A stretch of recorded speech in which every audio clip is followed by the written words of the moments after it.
The first item on the order paper is questions addressed to the Deputy President.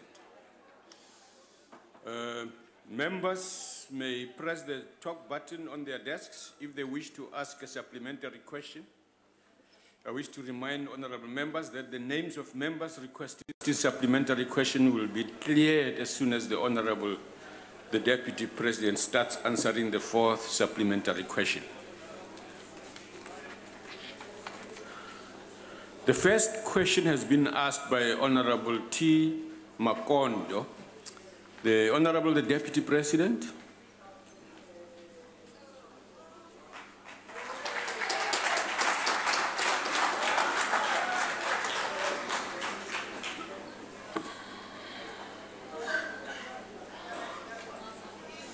Thank you very much, Deputy Speaker, for the opportunity accorded to me. Honorable members, let us agree that social cohesion is the capacity of our society to ensure the well-being of all our people in a manner that minimizes socio-economic disparities, thereby avoiding polarization of our society. The reality of our country that all of us cannot ignore is that we are a plural society with notable racial, religious, ethnic, and cultural diversity. The critical point is how we manage such diversity in a manner that supports our collective and our mutual development. A cohesive society must be able to balance such contradiction in a mutually reinforcing manner and work towards reducing, if not eliminating, all the inequalities in our society. Once these inequalities are deep, they can lead to serious polarization that can produce social instability. Therefore, the question that all of us must ask and interrogate is whether the current social cohesion initiatives that we are engaged in as a country, are they working? Are they producing the desired results? I hold a different view that the mere hosting of events that are narrowly around arts, sports, cultural heritage, without substantively interrogating the source of social fragmentation and divisions is not assisting in resolving our challenges. The fundamental question that we must ask is, are we addressing the actual issues that confront our society, or are we glossing over them? For as long as deep inequalities exist, whether as a result of wealth disparities or extreme poverty, joblessness that cause hopelessness, sports and cultural events will not holistically produce a long-lasting solution. Let me reiterate the point that as the ANC government, we are committed to building a country where people will be able to determine their own destinies through exercising their own initiatives and determination to succeed, and not by their race, and certainly not by their gender.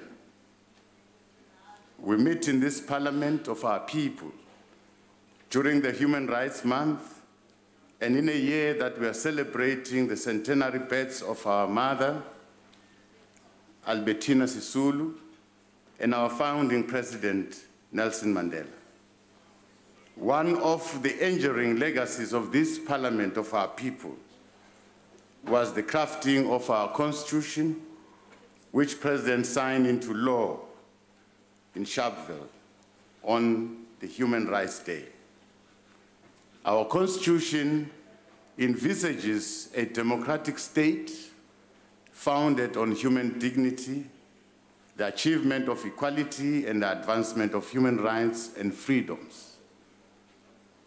Born from the evil experience of racial hatred and discrimination, sexism, patriarchy, our Constitution enjoins all of us to give birth to a new society founded on human dignity, non-racialism, and non-sexism. Violence perpetrated against women is an offense against the founding principle of our Constitution. Prejudice and discrimination against women is a violation to our Constitution and all that we seek to build as a nation. A nation that undermines the aspiration of women and oppresses them cannot have peace, no social cohesion, and no development. The neglect and social exclusion of women in our democratic breakthrough will mean a betrayal of our liberation struggle. Our liberation struggle was not just about ending national oppression. It was also about ending the triple oppression of women as mothers, sisters, and daughters. Black women were oppressed on the basis of race, class, and gender. The ANC government remains seized with this historic task of ensuring the full emancipation of women. Patriarchy remains omnipresent in our language, in our day-to-day doings, our idioms, our metaphors, our stories that we tell, and our performances. The liberation of women demands that those who are a source of life, women, are also freed from sexism and oppressive language that is packaged as transcendental truth or ancient wisdom. That is what our time requires. That is what the new revolution of our soul warrants. This is what radical economic emancipation of women demands. 45 years ago, Revolutionary Samora Machel warned that the emancipation of women is not an act of charity or the results of humanitarian or compassionate attitude. The liberation of women is a fundamental necessity for a free and just society. The governing party, the ANC, is fully committed to gender parity and gender equality as a precondition for economic freedom in our lifetime. We understand that women are the soul and fire, not just of the ANC, but of our nation.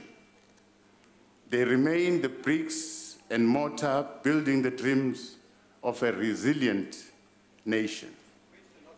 The 54th National Conference of the ANC once again committed to the 50-50 gender parity representation at local, provincial, and national government. More needs to be done by other political parties. More needs to be done in the private sector to empower women. And more needs to be done to keep girls in our classrooms, in training, in employment, and in enterprise development. Our commitment, therefore, to ensure women's participation in the economy is unequivocal. But these initiatives have no chance of success if these women continue to bear the brunt of gender-based violence, usually at the hands of their intimate partners.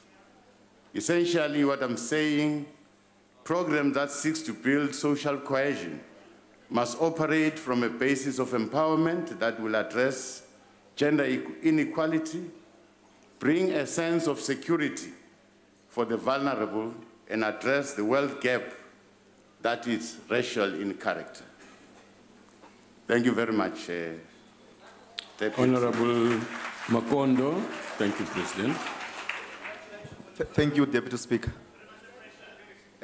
Thanks, Deputy President, for the comprehensive answer that you have given. I agree with you that the issues that must dominate the social cohesion forum must be the issues that has divided the nation. Just recently, the Department of Land and Rural Development has released a report. The report that has reflected the ownership of land in terms of women that are at the lowest bar. So I want to ask you, Deputy President, what is it that the government is going to ensure that there is transformation in South Africa, particularly when it comes to women? Thanks. Deputy President. Thank you very much. Well, transformation will rest on a cohesive society. A society that will recognize the bonds that keeps it together. And central to the bonds that keeps us together as a nation are those people amongst ourselves who are vulnerable. Those are women, those are children, those are people with disabilities. If within ourselves as society, we don't ensure that those that are vulnerable are made to feel safe and empowered to participate in whatever activity we do as a nation. It is therefore important to look at programs that will empower, firstly, women. And our history tells a story. Like I've said, women were oppressed in many ways. If we don't address that, deliberately empower women to participate freely, I don't think we'll ever reach that desired society, that desired nation. If we don't look up to our girl children, our children, if we don't look after our people living with disabilities, we're a society that is in denial. So as government, we must find programs that deliberately seek to empower and protect those people. Then in that way, we'll be in the right way to building a nation. Thank you. Honorable Merwe. Thank you very much, Deputy Speaker and Deputy President. I think we all agree that the Zuma administration failed us, but in particular it failed women and children. And I say this because there were little political will to fight gender-based violence and very little political will to address gender inequality. So my question simply to you is, your new administration, how will you tackle these issues differently? But also, when will you establish the National Council Against Gender-Based Violence, which President Zuma promised us in 2012, but then was never established? And also, can you honestly tell us that you take women's issues seriously with the appointment of Minister Batabile Dlamini to lead the Department of Women in the presidency? Deputy President.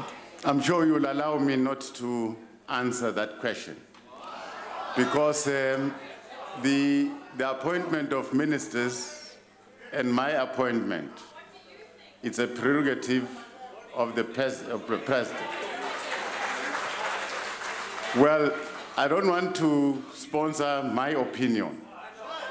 What I can say is that I agree with the fact that we have not done enough to deal with women issues. And now that I'm here, it is my turn, together with yourself in this house. We must not fail. It's one thing to criticize and say someone has not done, but this is our collective responsibility, because women are being oppressed inside our homes. Women are being brutalized, tortured inside our homes by people who are very close to them. Now, that cannot be solely the responsibility of the state. All of us must really, as a society, if really we want to build a united, a cohesive society, all of us must take heed to that call. Thank you. Thank you, Deputy President. Honorable Stander.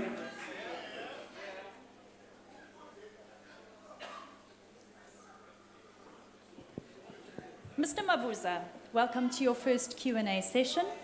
How this works is that we ask you the questions and you provide the answers.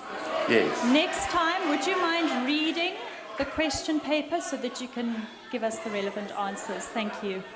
Now, what empirical methodology will you use to assess and measure these programs you are speaking of to empower and protect women? How are you going to measure the success?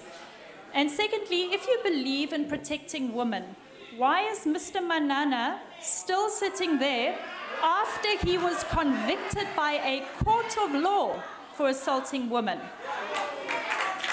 Mr. Mabuza, I enjoy my ice cream without waffle, so a short, concise, straightforward answer would be appreciated. Deputy President. Thank you very much. I'll try my best to answer your question in a manner that I can, but not dictated to. I'm going to work with all stakeholders. Wait a bit. I'm going to work with all stakeholders that are concerned on women issues. Now, together with those, every sector of our society together put a program that is measurable, I'm going to meet with women associations, I'm going to meet with men, because many of these things are happening at the hands of men. I'm going to meet students, girls, boys. We are going to meet traditional leaders because they still hold certain stereotypes about women. Well, I've been here, I was just appointed yesterday, so stay patient, but within those groupings, we are going to ensure that we set a program that is measurable to ourselves and will assess our progress. With regards to Manana, I think Manana has been convicted, he went to court, and we believe that people can be corrected. We don't have a dustbin where we throw people. We correct people, we move with them. That's what we believe. Order, honorable members, let the Deputy President answer.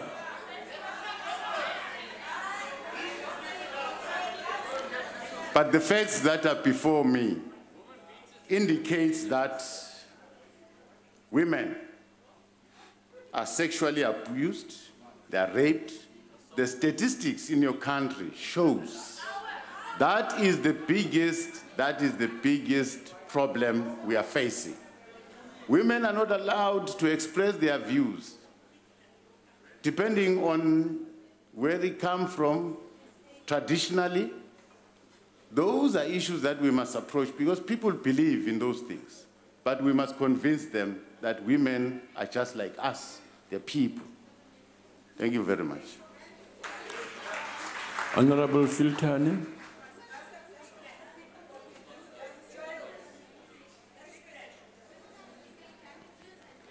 Thank you very much, Honorable Chair. Honorable Deputy President, we hope that you will do justice to our questions. Appreciate the fact that it's the first time. But here is my follow-up question on the matter at hand. Let's be practical and be less theoretical. You have told us to what extent the ANC government has failed to uphold the rights of women in the country. Now, government is not doing enough to advance the economic cause of women. That is a fact, through land and other assets. You can also take a good look at the budget of the Department of Women, next to zero. Secondly, the 30% that is supposed of tenders, that is supposed of government spend, that's supposed to be spent on women, Honorable that member, is not happening. ask your question. In fact, your time has expired. My question is, what in your term are you going to do drastically to make sure that the position changes, given that the APPs are up for consideration your time is now? Expired. Well, I think I've answered that question. It's not different from the question that I was asked to say, what are we going to do to emancipate women? So the long and short of my answer was trying to answer that. So you're repeating the same question.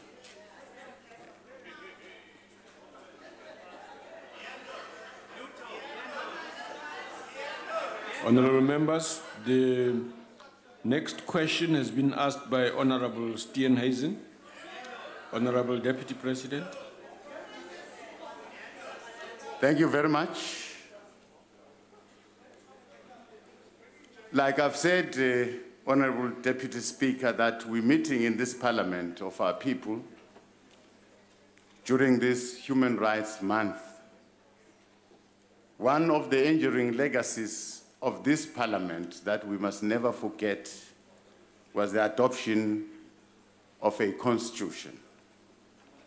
In adopting the constitution, we said we want to heal the divisions of the past and establish a society based on democratic values, social justice, and fundamental human rights.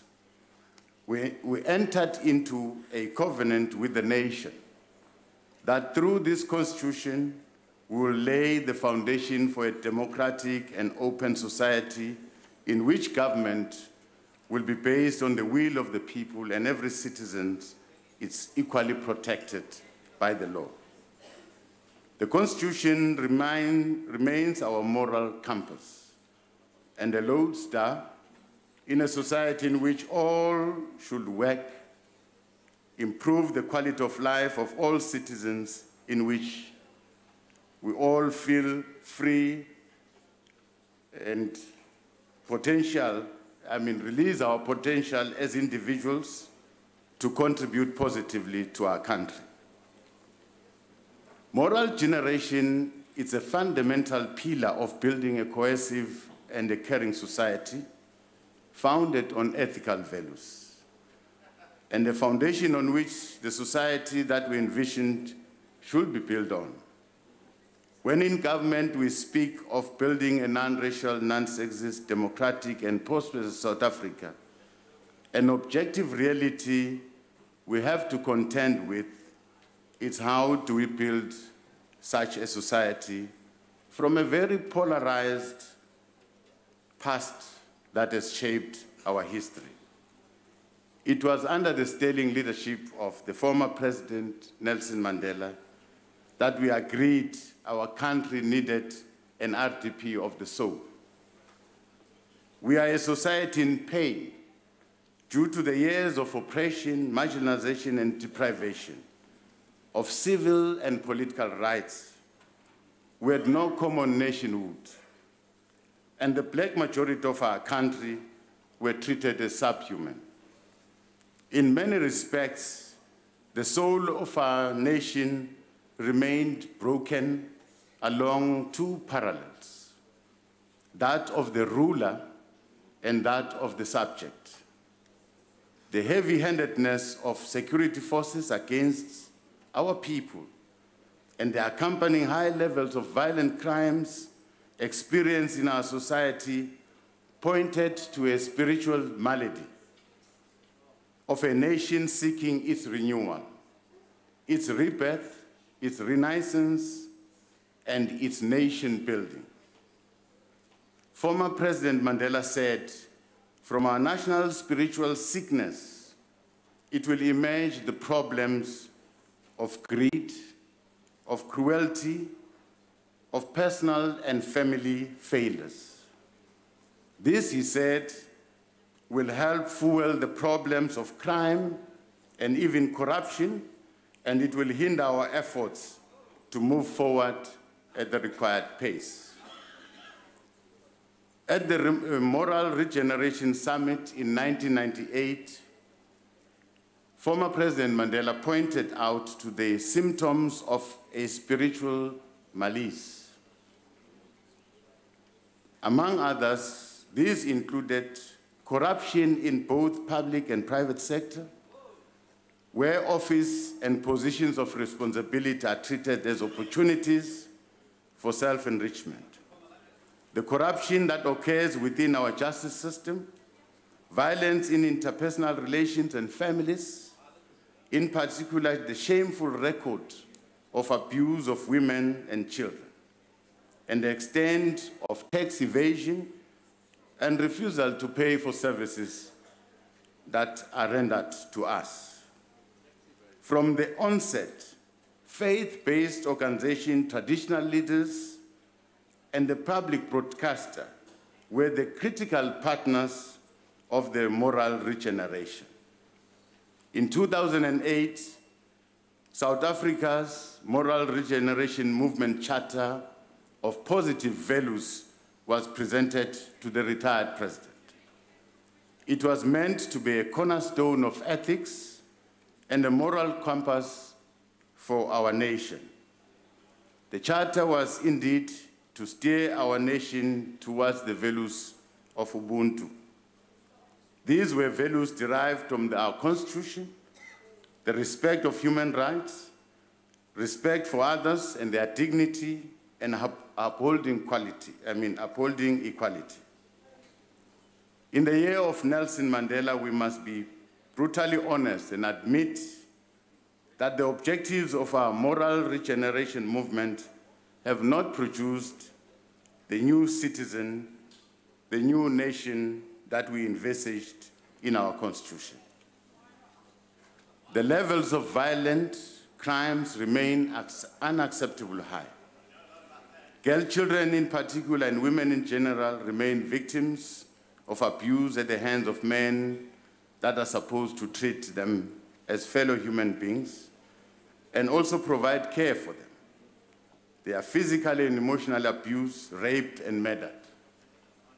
The fundamental human rights of those in vulnerable groups, including our people living with disabilities, those with mental illness, people living with albinism, in our communities, their rights are violated every day. Many of our churches are losing their moral standing in society.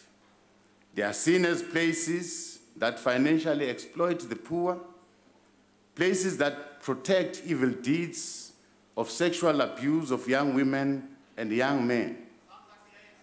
We look at the media, especially the public broadcaster, as partners to conscientize our society and expose this malice. Perhaps not just to expose these social ills in society, but to allow society to dialogue about how to end these inhuman practices. Any attack on the dignity of any person in our society is a violation of our Constitution. Our justice system must bite, even though laws and their reinforcement alone will not heal and transform our nation. People need to have confidence in the justice system that it will ensure justice for both the victim and the perpetrator. Honorable members, the Moral Regeneration campaign remains a critical pillar for our collective future. Our renewed energy and focus on moral regeneration work will be anchored on a broad-based and inclusive approach that will allow all key sectors across our social spectrum to make positive contribution. Among others, these sectors include our religious formations, our traditional leaders, women's organizations, men's organizations, youth formation, people living with disabilities, political and cultural formation, the private sector, and all other interested civil society formation. We've begun with the consultation to finalize a clear program, a detailed engagement with specific sectors that we've already identified. In the coming weeks, we'll be meeting with these relevant sectors to assess progress made to date, identify challenges and gaps in areas of improvement, and ensure that a new and a more inclusive program of action is developed and adopted by all of us to guide our work going forward. As Deputy President of the country, one of my responsibilities is to provide leadership on these critical issues confronting our nation, and to reverse what Nelson Mandela, our former president, characterized as a moral malaise of our nation. As leaders, we must collectively seize this moment, the moment presented to us by this positive mood that is prevailing across our country, and lead the process of building on what unites us as a nation. Thank you very much. Thank you. Honorable Steenhuisen. Deputy Speaker, thank you very much, and may I extend to the Right Honourable the Deputy President congratulations on his appointment as leader, and I look forward to the engagements as we hold you and the Executive accountable. Thank you very much for your answer, Deputy President.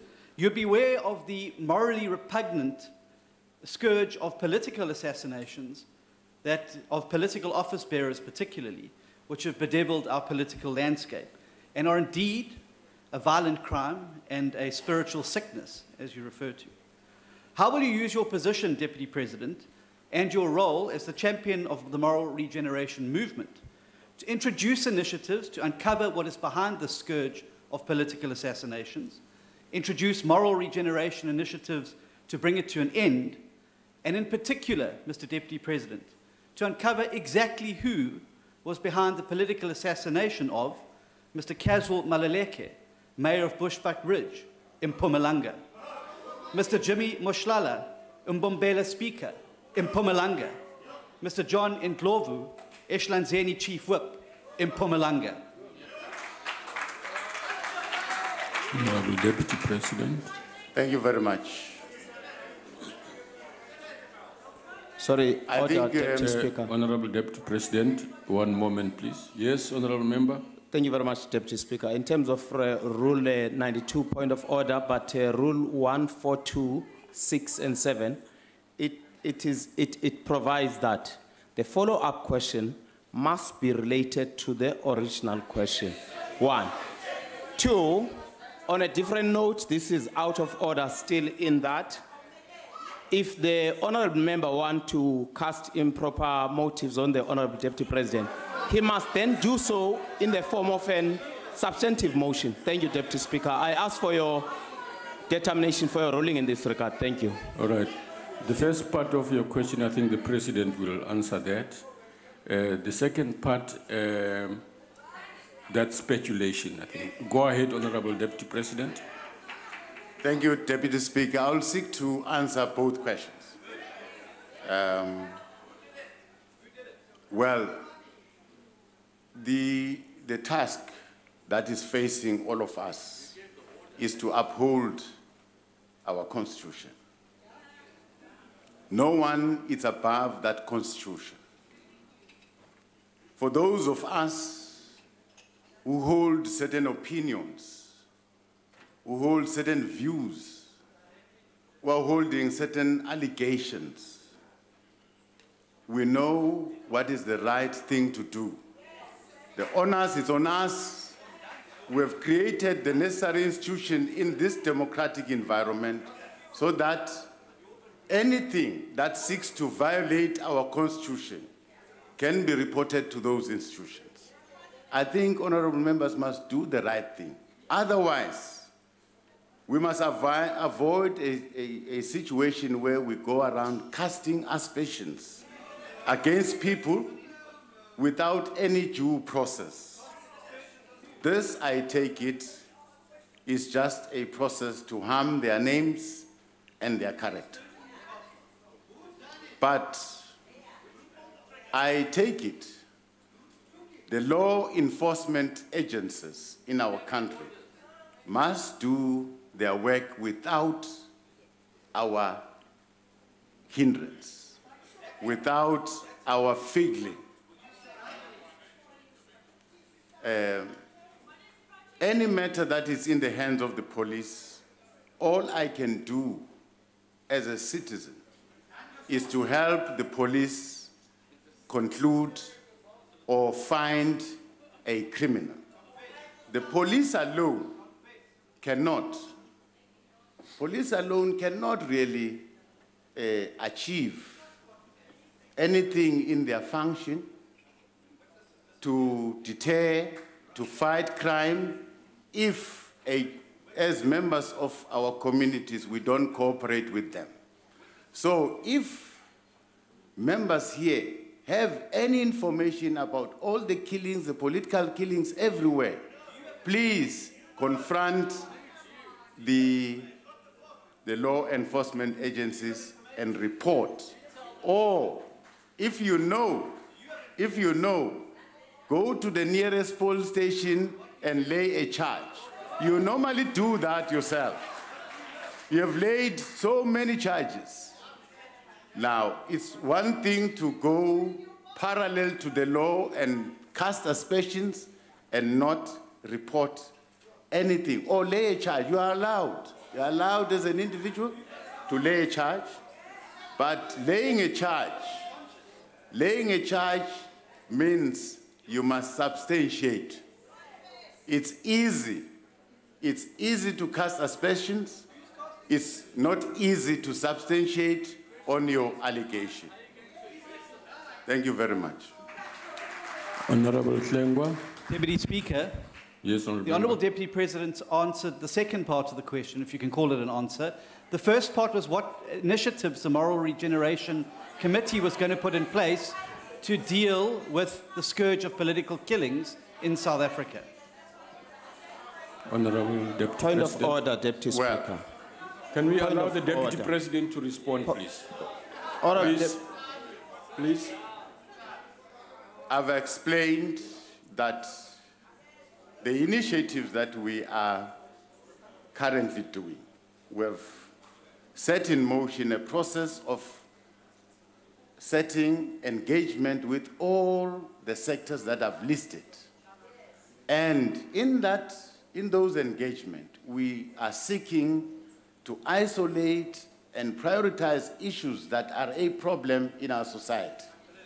And if that is going to be raised, prioritized in our program, we will. But there are certain issues that that are not in our jurisdiction, because we are going to dialogue. But there are institutions that are created.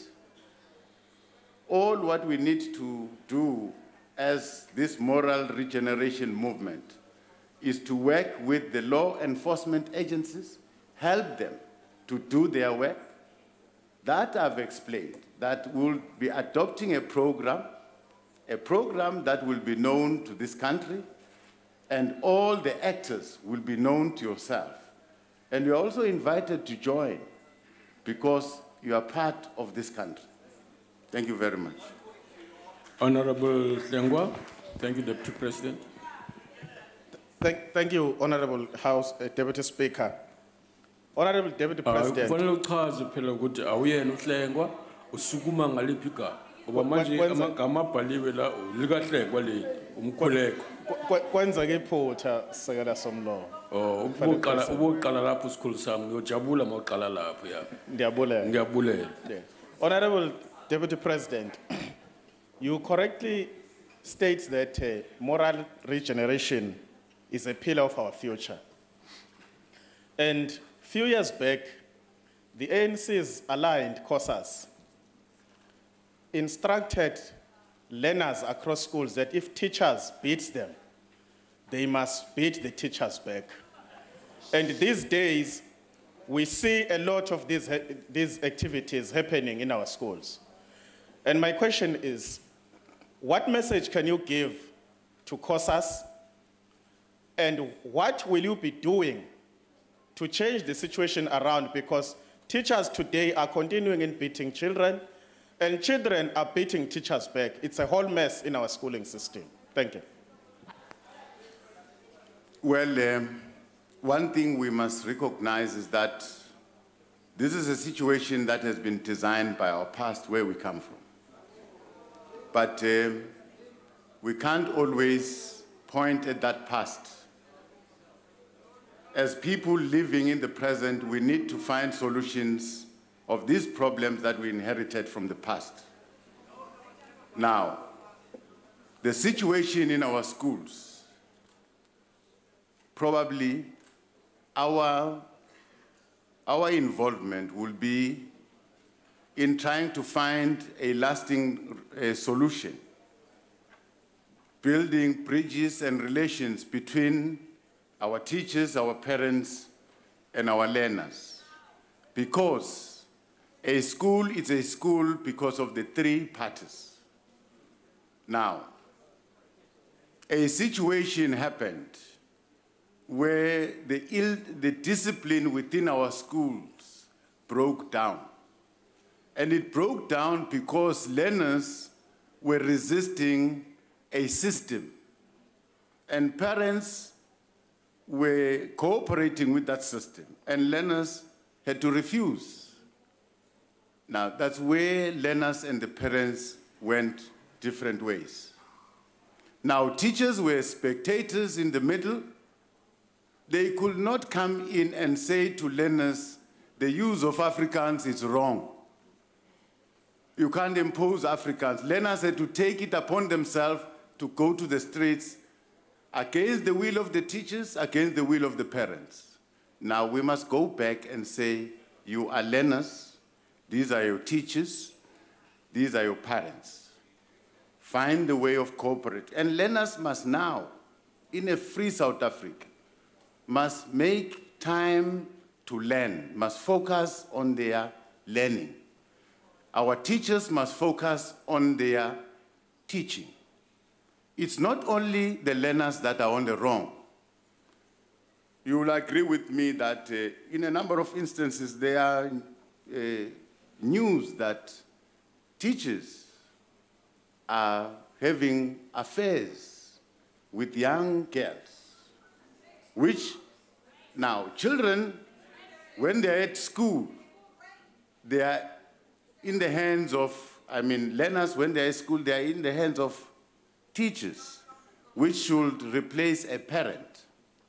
Now, if this parent seeks to have a relationship with this child, now where's the authority then? Now, you can blame causes, but I'm saying the problem cuts across. As much as we're going to speak to causes, we must speak to our teachers because they are not also standing upright. We must also speak to our parents to take their rightful role and ensure that their children go to school and learn.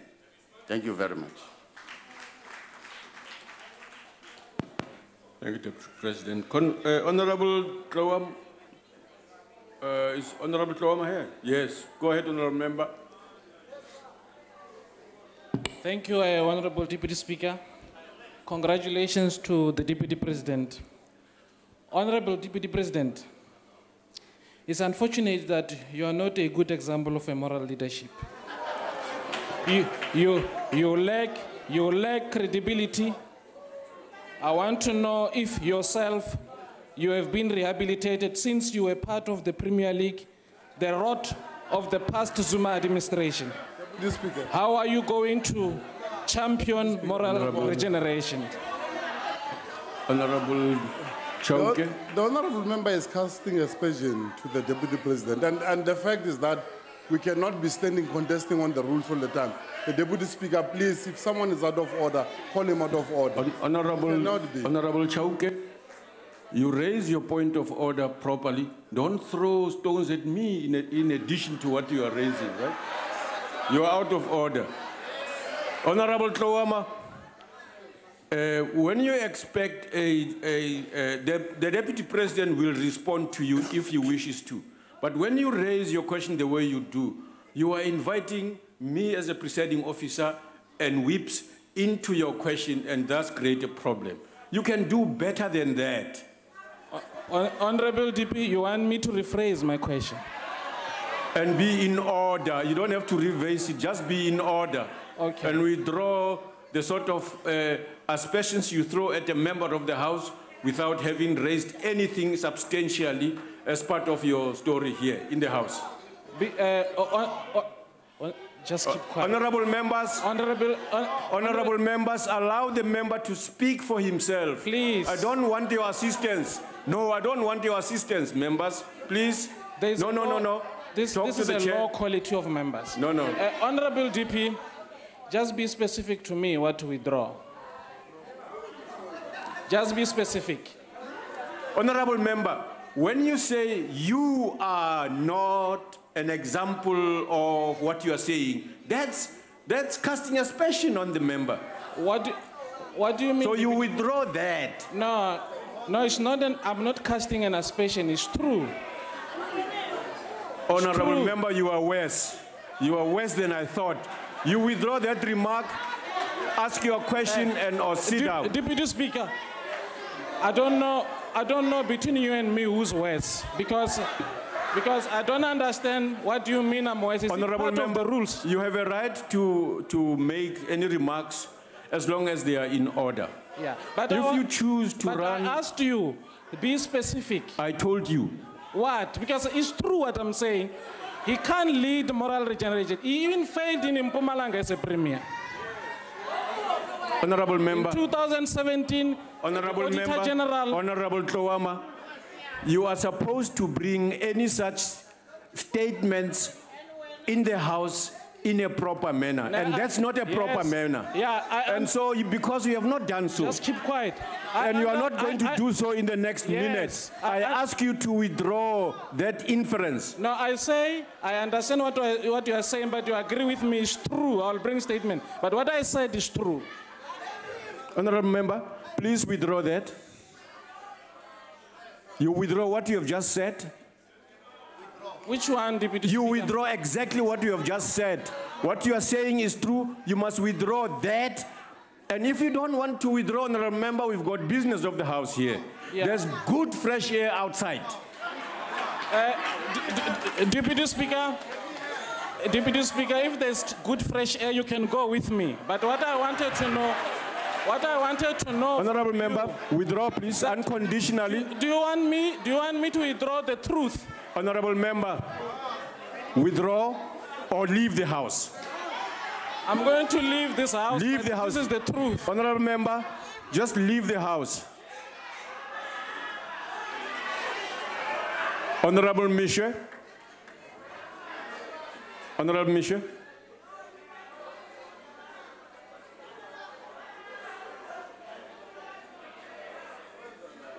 Go ahead, Honorable Misha, it's your turn.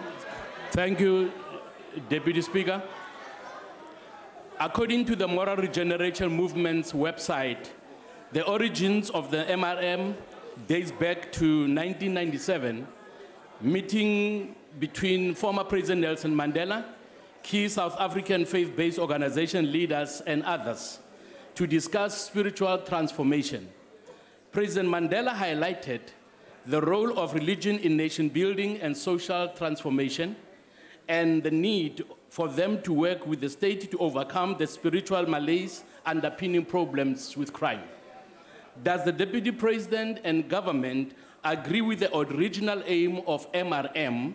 And if yes, why are biblical values such as respect for God, one's neighbor, and those in authority not taught in schools, particularly in light of recent reports of students attacking teachers in schools, a behavior that the ACDP strongly condemns? Thank you. Honorable Deputy President. Thank you very much. I think as government, we really agree and share those aspirations of the entire moral regeneration movement.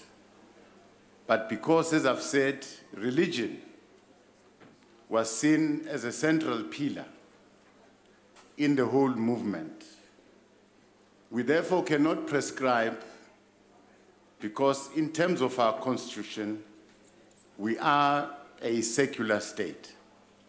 We are not going to prescribe the form of religion.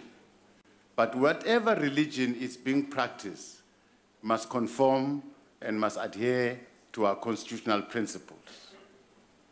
But the very same religion that we know, all of us, that went through, all of us, Christianity, like I've said, it's beginning to lose the very direction that we hope they must show. There are incidences that you know, Honorable Mushe, that now people are made to drink certain things. They say they will heal. People are made to do certain things in churches. That undermines what the religion stands for. And now the church ceases to occupy the leadership role in our moral regeneration. Of course, this is a matter that we should dialogue with the churches, because I've heard a number of churches condemning certain actions, but government must assist. We must assist the church. We must assist all institutions that seek to uphold our values and build a nation. Thank you. Thank you, Deputy President. Honorable members, attention has been drawn to me that that space, because it was not taken, we will give it to the Honorable Sheikh, who was next on the list.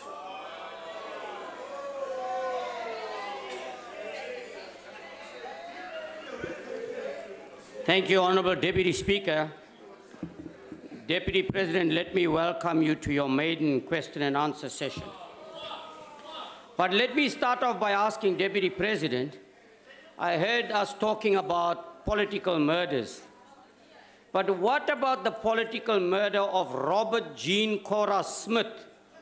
Robert Smith and his wife Jean Cora Smith that were brutally murdered, a financial genius in 1977 by the apartheid regime, because he was about to release the information, delicate information of corruption in any event.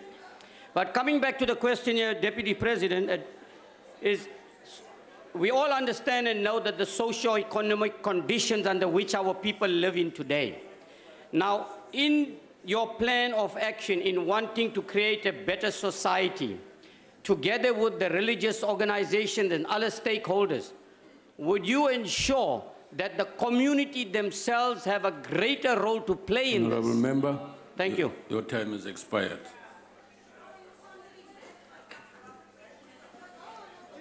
Well, thank you. I think I understood the question, that as much as we want to deal with our value system as a nation, as much as we want to deal with our ethics, our principles, at the core of these challenges is the poverty that it's engulfing our people. It's unemployment. You will understand that part of my role as Deputy President assigned to me is to coordinate all programs that seek to deal with poverty. They call it anti-poverty programs. That means we are going to work together with colleagues in the executive to ensure that in areas where there's poverty-stricken areas, we design programs to intervene so that we lessen this burden. We'll also design programs by mere of my role in leadership, in leading the Human Resource Development Strategy, to ensure that more and more of our young people are trained, are given skills so that they can escape from poverty.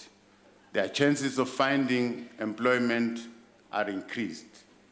So yes, part of the social ills that we see today are caused by problems of unemployment, poverty, and inequality. Yes.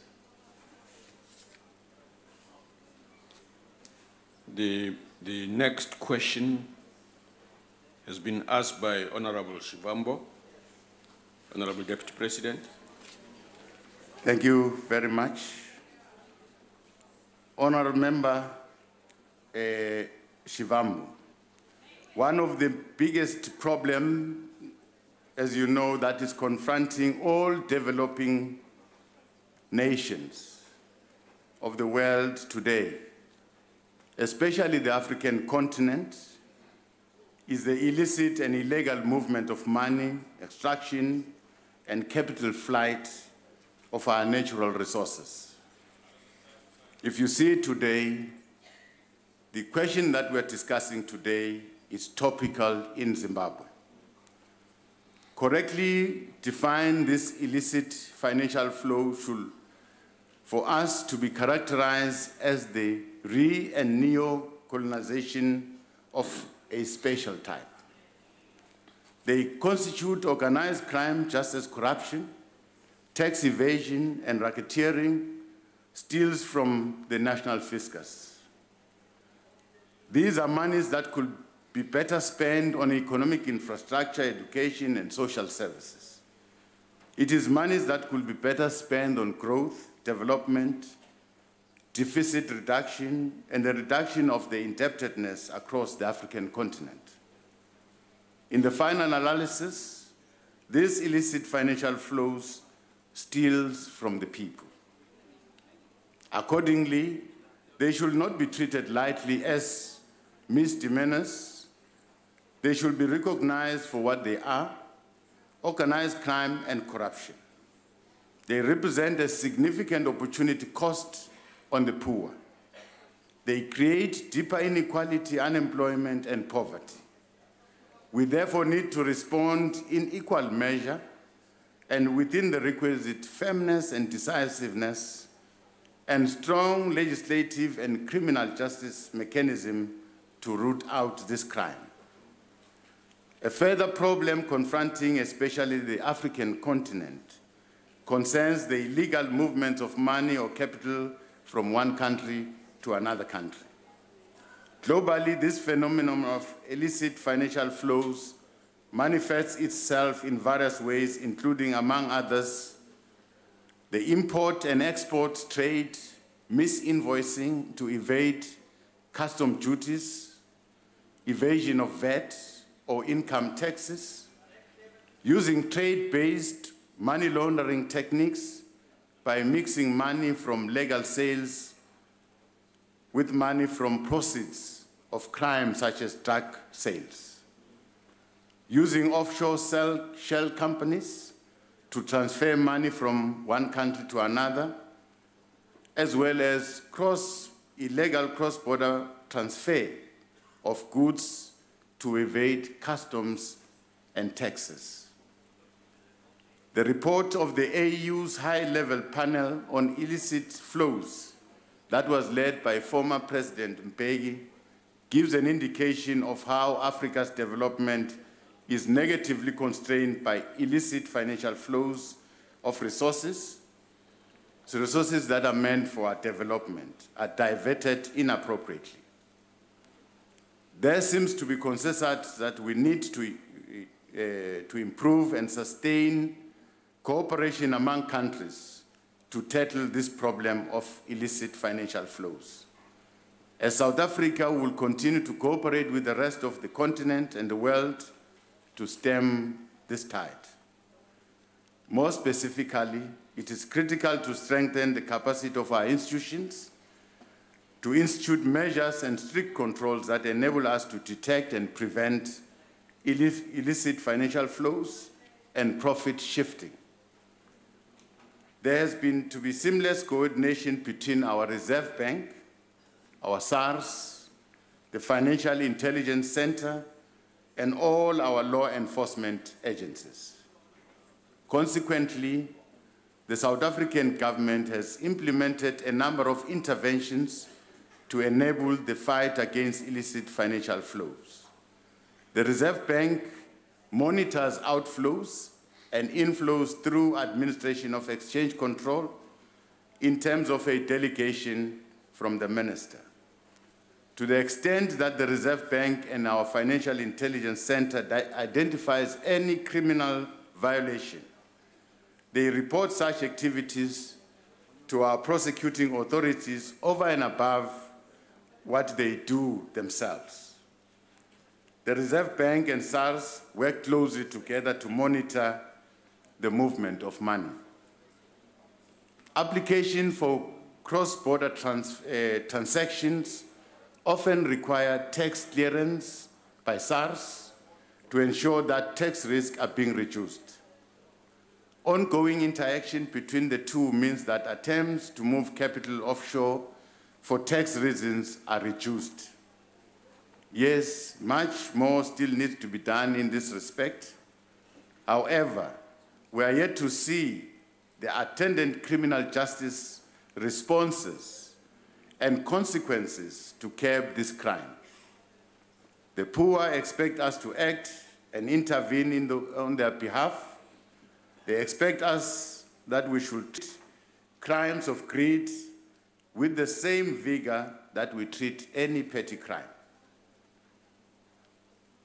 For our party's government, we have generated the consensus and sustained cooperation necessary to tackle the problem at a multinational level.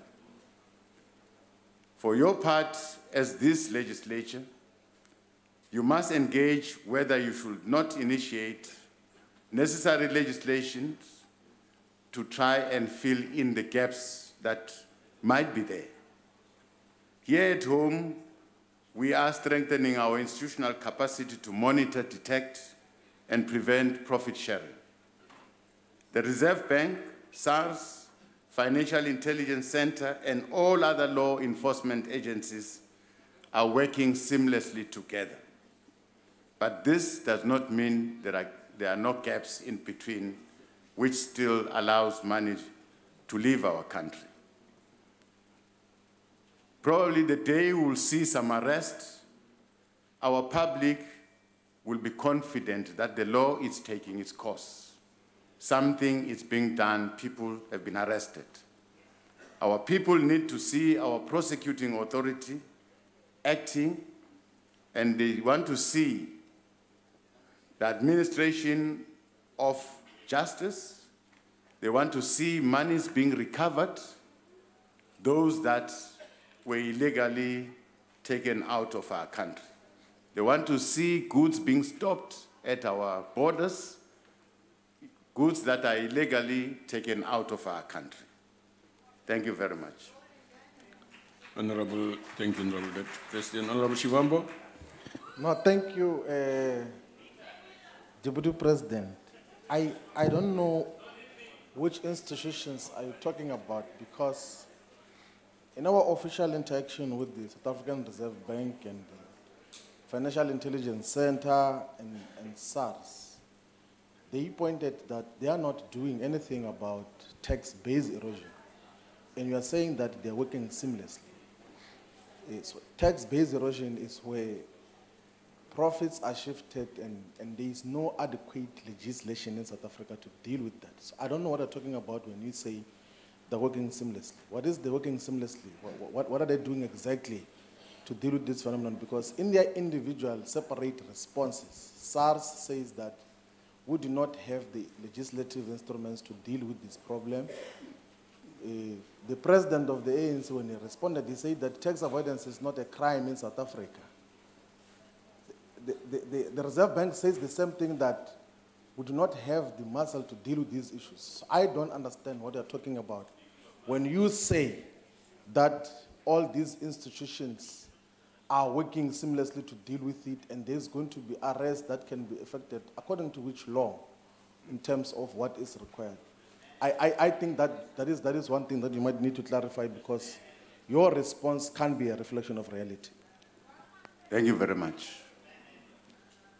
You'll understand that SARS, the duty of SARS is that all companies that are doing business in this country, whether foreign or domestic, they need to be cleared by SARS for them to continue to do business in a form of a tax clearance, that this company has paid all its taxes, therefore it can be allowed to trade. If you have not satisfied your tax issues, you will never be issued a tax clearance. Now, we are talking about the movement of money out of this country. That means we've got companies that have got a footprint in South Africa that are foreign. They're doing business here. Now, monies that they acquire here will eventually land in their countries of origin. Now, SARS need to determine the money that must remain in this country and the money that is legitimately theirs.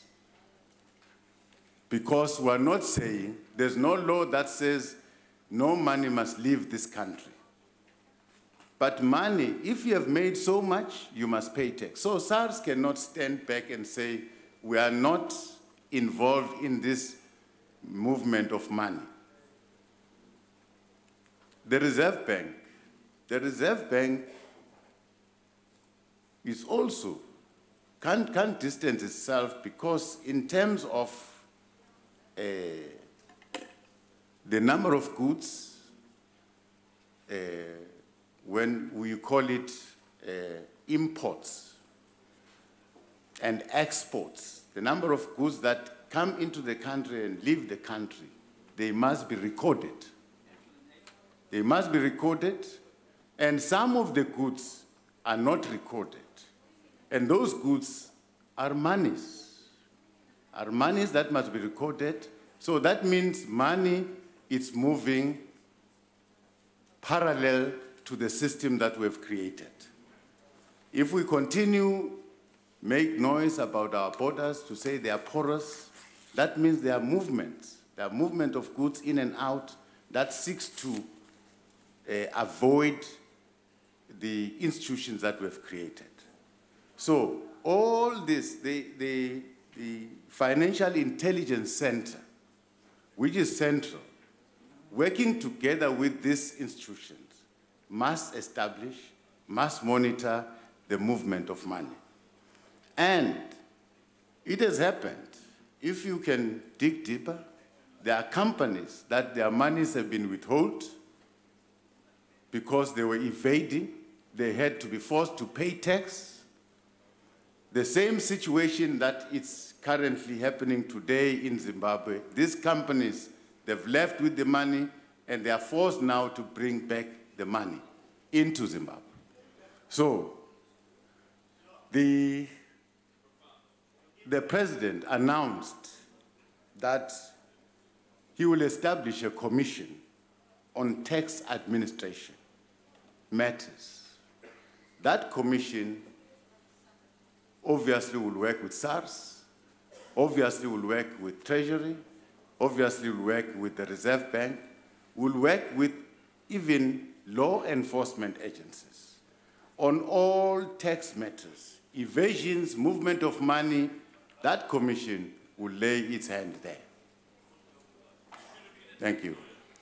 Honorable McPherson. Thank you, Deputy Speaker. Deputy President, do you believe in the nationalisation of the South African Reserve Bank, given the ANC's resolution to do so at its last Congress? And if so, how would this fight illicit financial flows and cement investor confidence alongside expropriation without compensation? Deputy President. I just think this is a new question. I've got that feeling. I've got that feeling that this is a new question. It's about the privatization of the Reserve Bank, but we're talking about illicit financial flows. Deputy Speaker. I just have that feeling. Yes. Deputy Speaker, with respect, the Honourable Deputy President, in his very lengthy response, went into great detail about the mandate of the Reserve Bank. The follow-up question is germane to the oral follow-up that the Honourable Member has given, and he must answer it. Otherwise, we're reducing this to a joke. This is what accountability is. And just because Mr. Ibrahim hasn't written an answer for him, it doesn't mean that he shouldn't answer the question. Honourable Steenhuisen, the Deputy President expressed a feeling. And even before he concluded that, you were already on your feet, talking and giving conclusions and deciding what he should do. So the Deputy President will respond if he feels so. Yes, that's my view. That's my view. Honourable Member, the privatization of the Reserve Bank is not the question that I'm here for. So if you want me to probably answer that question, I can do so outside this question and answer session, but it is not the question now. Deputy Speaker, on a point of order. Yes. My question to the Deputy President specifically asks, how will the nationalisation... Honourable Member. No, please let me finish, Deputy Speaker. How will the nationalisation of the Reserve Bank help fight illicit financial flows? That is a very direct and purposeful question related to the original question. The Deputy President must be able to answer that. It's a simple question. If he can't answer that, what can he answer?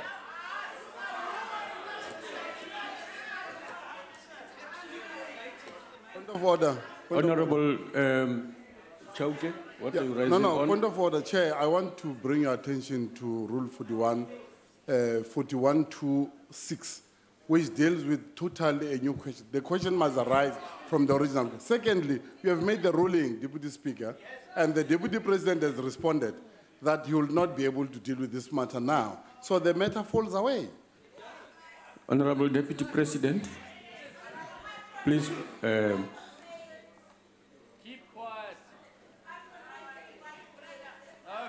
Any response from you, Honourable Deputy President? Honourable Deputy Speaker, I've expressed my view. This is a new question, and I'm not going to Deputy Speaker, attempt to answer it. Honourable members, Deputy Speaker, the Deputy President, may I address you in Rule 41?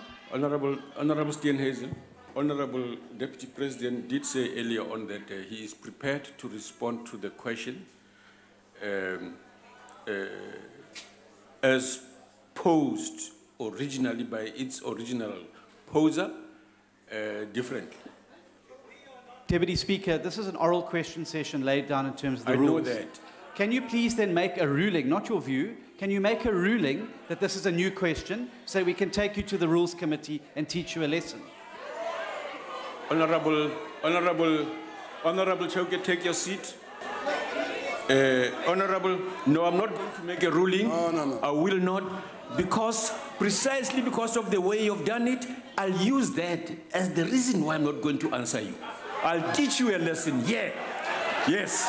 Deputy Speaker. Honourable Shangwa. Deputy Speaker. Let's proceed. No. Deputy Speaker. Can we proceed, please? Deputy Speaker. What's your question? No. The decorum of the House must be maintained and be respected.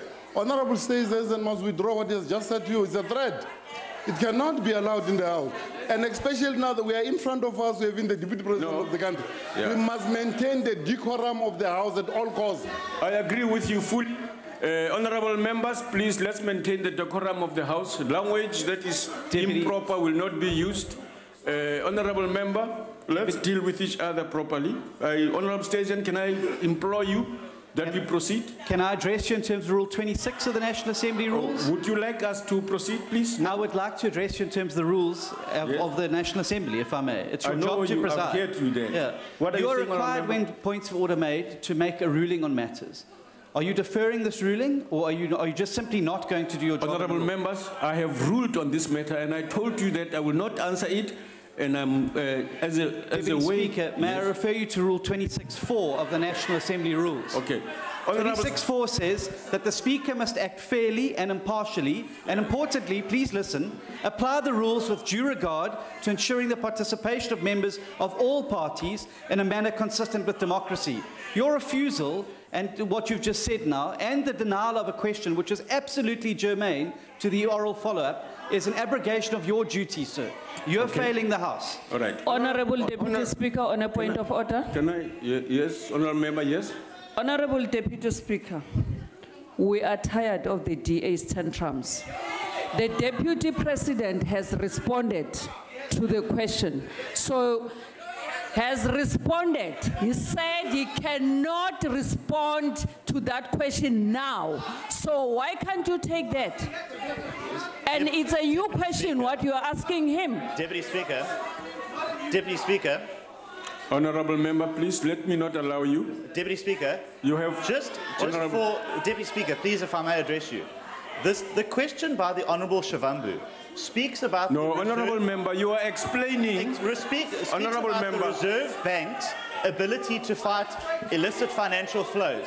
My question to the Deputy President asks, how does a nationalised Reserve Bank fight illicit financial flows? There is no new question in that. Honourable Member, I hear you clearly, and the Deputy President indicated his response and his approach to responding to your question. He didn't say, the Deputy President did not say he does not understand you. He didn't say that. And he said he feels this is, your question contains in it new things. He would like to respond to it differently elsewhere, and he promised to do that. Now, let me, honorable members, earlier on I pointed, Honorable Mguni correctly pointed out that when questions are posed, the supplementary question must contain one supplementary question. And this one is also the Deputy President's choice. We do have flexibility. The Deputy President, if he wishes to respond to all of them, of course that would be our preference sometimes as well, that he answers as broadly as he possibly can. But the rules that you members of the House have agreed says that a supplementary question, in order to allow the spread and the number of people who must take supplementary question, be confined to one question so that he responds to that. So that's the one part of our response. Secondly, honorable members, I would like us to proceed on the understanding that the Deputy President will respond to the DA question in the manner in which he suggests he will, and that he will be able to provide with the answer that you want. Deputy President? Deputy Speaker. The honourable members want to know when. I thought he said outside of here, this so is you an can oral write to them. question session. He's supposed to answer here. Where is he going to give us the answer? In Barney's or outside? This is ridiculous. Honourable Sangwa, On a please point take of your order, I'm moving on Honourable- now. Okay. I'm moving on. Honourable Sangwa, ask your question. Ngithokoza kakhulu umhlonishwa Sekela Somlomo. Sekela Mongameli. The Deputy Governor of the Reserve Bank cites, among other things... Honourable Steenhuisen, you are insulting me. And it's inappropriate that you say this is rubbish proceeding. It's inappropriate, it's out of order. Your frequent doing that is out of order. You are out of order, Honourable Steenhuisen. Deputy Speaker. Go ahead, Honourable Sangwa. Deputy Speaker. Whatever that Honourable Steenhuisen is raising, we heard it ourselves this side. Can you please ask Honourable Chief Whip to withdraw that? It's I've unparliamentary ruled on this matter, Honourable Please, it Chauke. cannot be. I've ruled on this matter, Honourable Chauke. It can be. Yeah. Honourable Member, go ahead. Honourable Deputy President, the Deputy Governor of the Reserve Bank cites, amongst other things, that insofar as illicit financial flows are concerned, is the fact that the state and institutions do not have the necessary capacity to deal with this and at worst to prosecute. Over the past 6 years, they have referred 151 cases for prosecution. and only 5 have actually been taken up. So the question then becomes, what measures and mechanisms must be put in place thoroughly to deal with this matter? And inter alia amongst that, do you believe that the Reserve Bank is fully, adequately capacitated to deal with this? And if not, what interventions and measures must be put in place in order to assist the Reserve Bank to deal with this particular matter? Thank you, Chair. Futhi nimthemba uDP uyakwazi ukusiphendula, ningamkhulumela kalona idlozi. Thank you very much. Well, I've noted, and I've said so, that there are gaps that needs to be fixed to prevent this movement of money. Now, that can only happen when all these institutions work together to detect those gaps. But this House can rest assured that this problem is going to be attended to by the announcement of the President in his State of the Nation that I'm going to establish a commission on tax administration. Now, probably that commission will touch on all these institutions to say, Sars, what are you doing? Reserve banks, what are you doing? Want to administer tax? The monies that are moving out illegally, these are monies that must be paid. These are taxes that belong to the country. So this commission is going to look at how we administer these taxes. Where is the gap? Where are we losing the money? Now, standing from outside, well, the deputy governor is saying, well, we've identified cases, we've identified people that have defrauded, and there are cases before our prosecuting authority, and prosecution is not happening.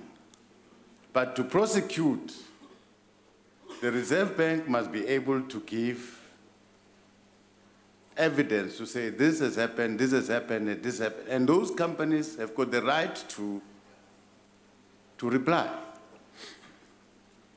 Well, there is progress. Some cases have been closed. Some cases are still on the roll. That also probably could be the space that this commission will have to look. Where can we strengthen so that these companies don't evade, don't run away with matter? Thank you. Thank you. Honorable DG Mahlangu. Honorable Deputy President, given the fact that illicit financial flows is contravening capital control and regulatory frameworks in our country, what is the Financial Intelligence Center planning to do to address money laundering and combating financing of terrorism in our country? Thank you.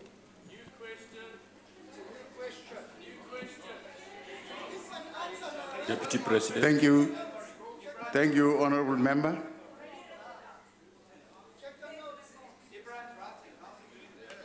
The Financial Intelligence Center and National Treasury are undertaking a review of a list of scheduled institutions that they must work with to try and strengthen what areas that they feel are weak. But having added that, the President has made the intention clear to say, I'm going to try and assist by appointing additional commissioners to come and assist in that space. It's a space that will continuously seek to improve the current measures to try and improve, because we are living in a world that is in constantly,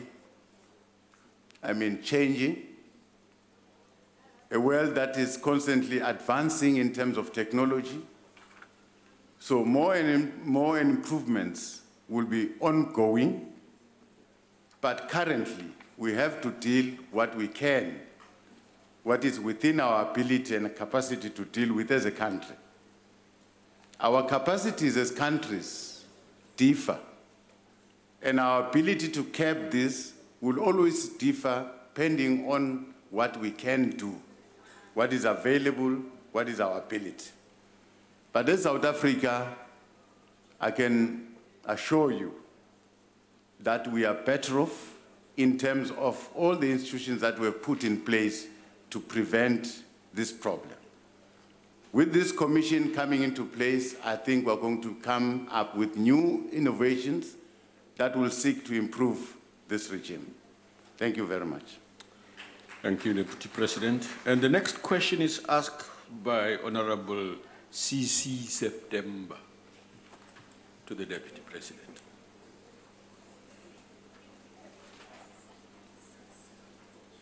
Honorable Deputy President. Thank you. We are stepping off that question. Yes, sir.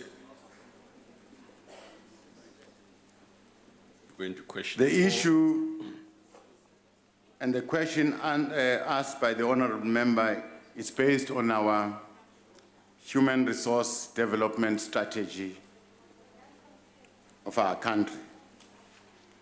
The issue that needs to be addressed here is the nature of the relationship between our human resource development strategy and our development as a country.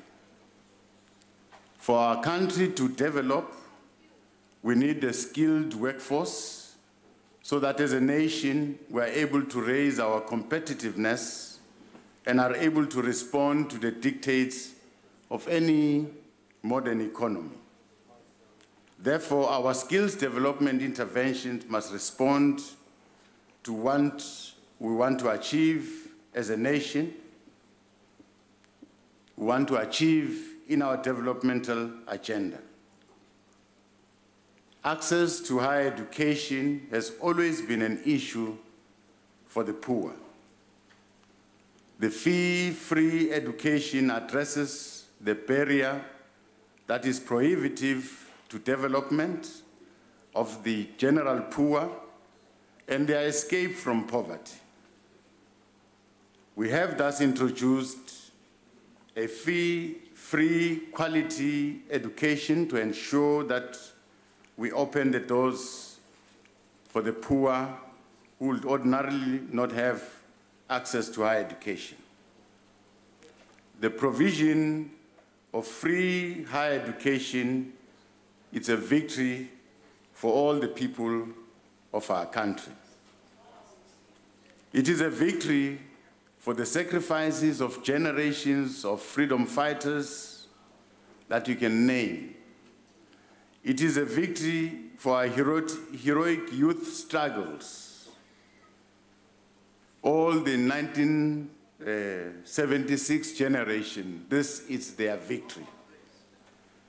It is a victory for the 1950 Congress movement and the late South African teacher, Eskiam Pahlela, who read the Freedom Charter to the delegates in Kliptown, reading the clause specifically that relates to education, that the doors of learning and culture shall be open to all. It is a victory for our fallen heroes.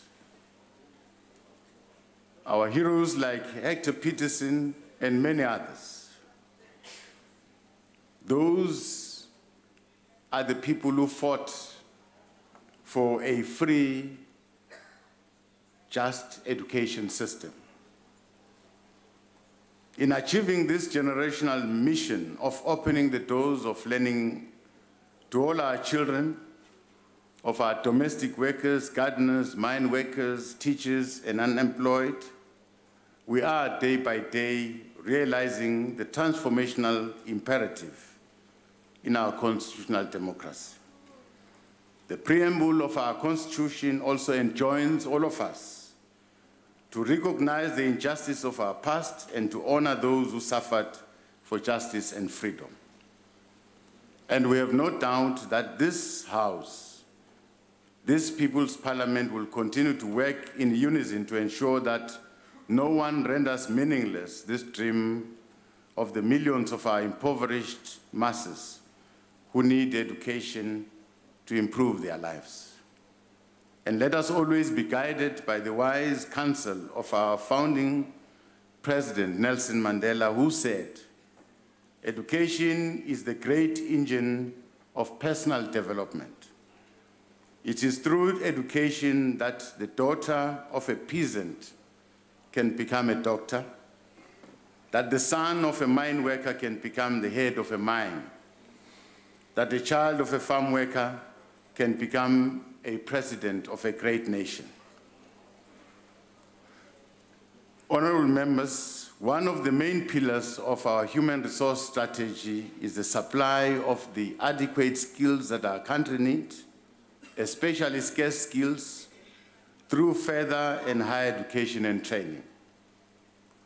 Free higher education will ensure that students will now concentrate on their learning.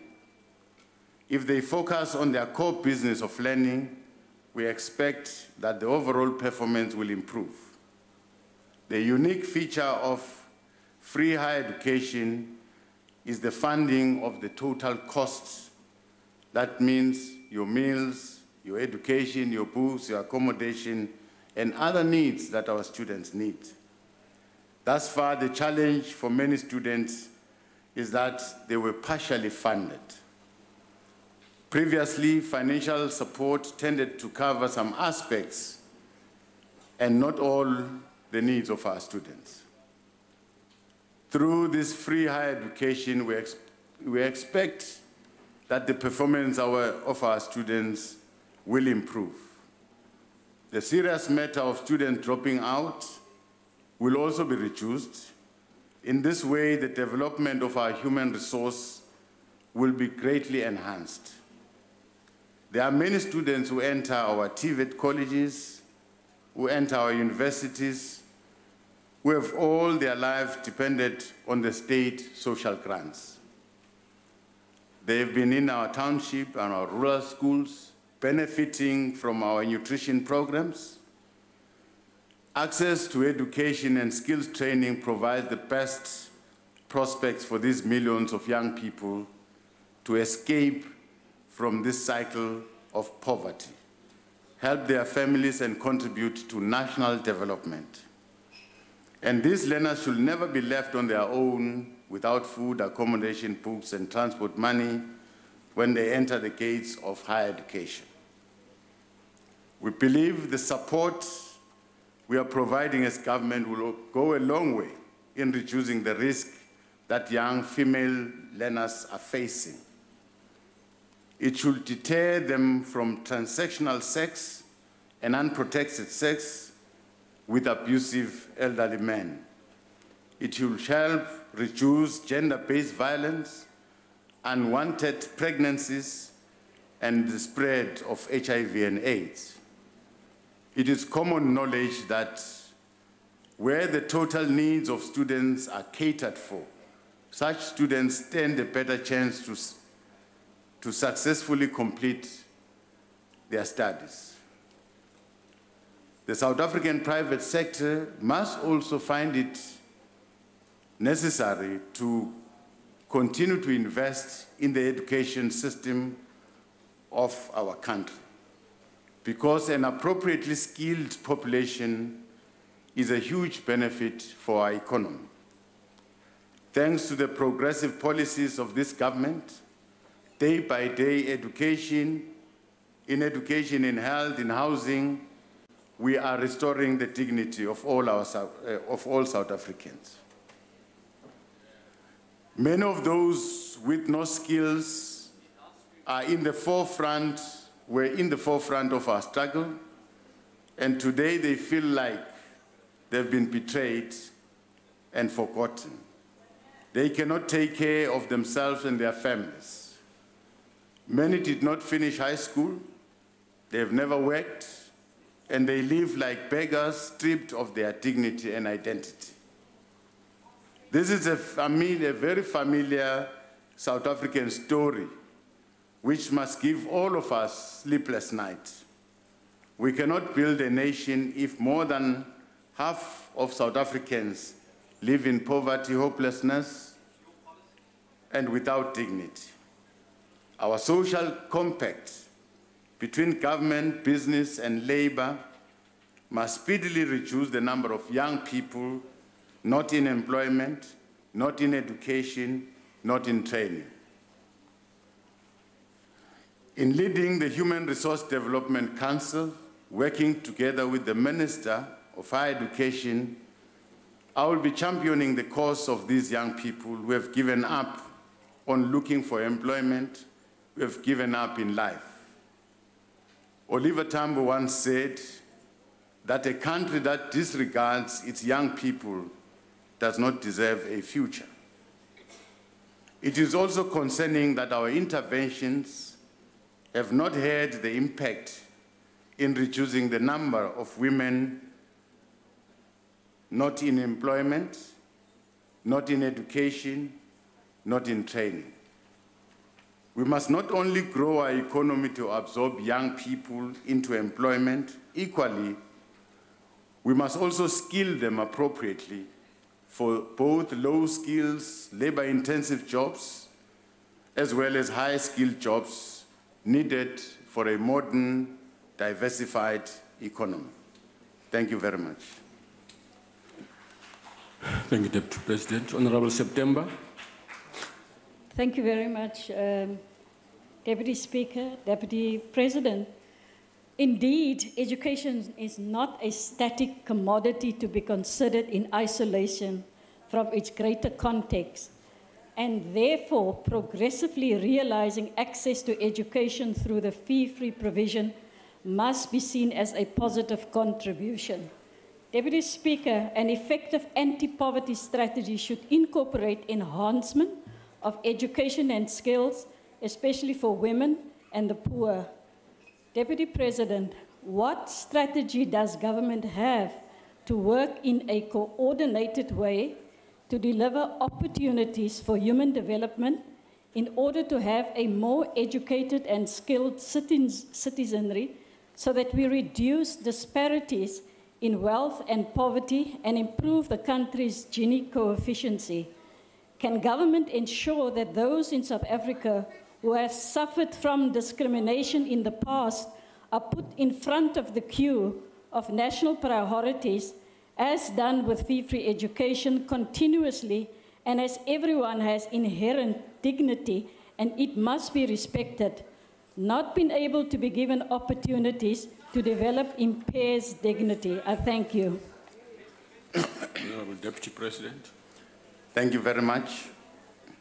I think as government we've done a lot in trying to change the environment. We are happy that our basic education is now yielding the desired results. We have improved the infrastructure in our schools. Children were learning under trees, where we come from. Now children have got schools. Children have got books at school. Children have got transport that takes them to school. Children have got food. That has contributed immensely to try and stabilize the learning environment in our basic education. And that is the base. Whatever you see in universities comes from those primary schools, comes from those secondary schools. We are still working hard to try and eliminate all these farm schools, which they don't deserve to be called schools. And I'm sure the progress that we're making is starting to yield results. You can see about the number of learners that are going through the system. The number is increasing day by day, year by year, and we're seeing more and more bachelor's passes.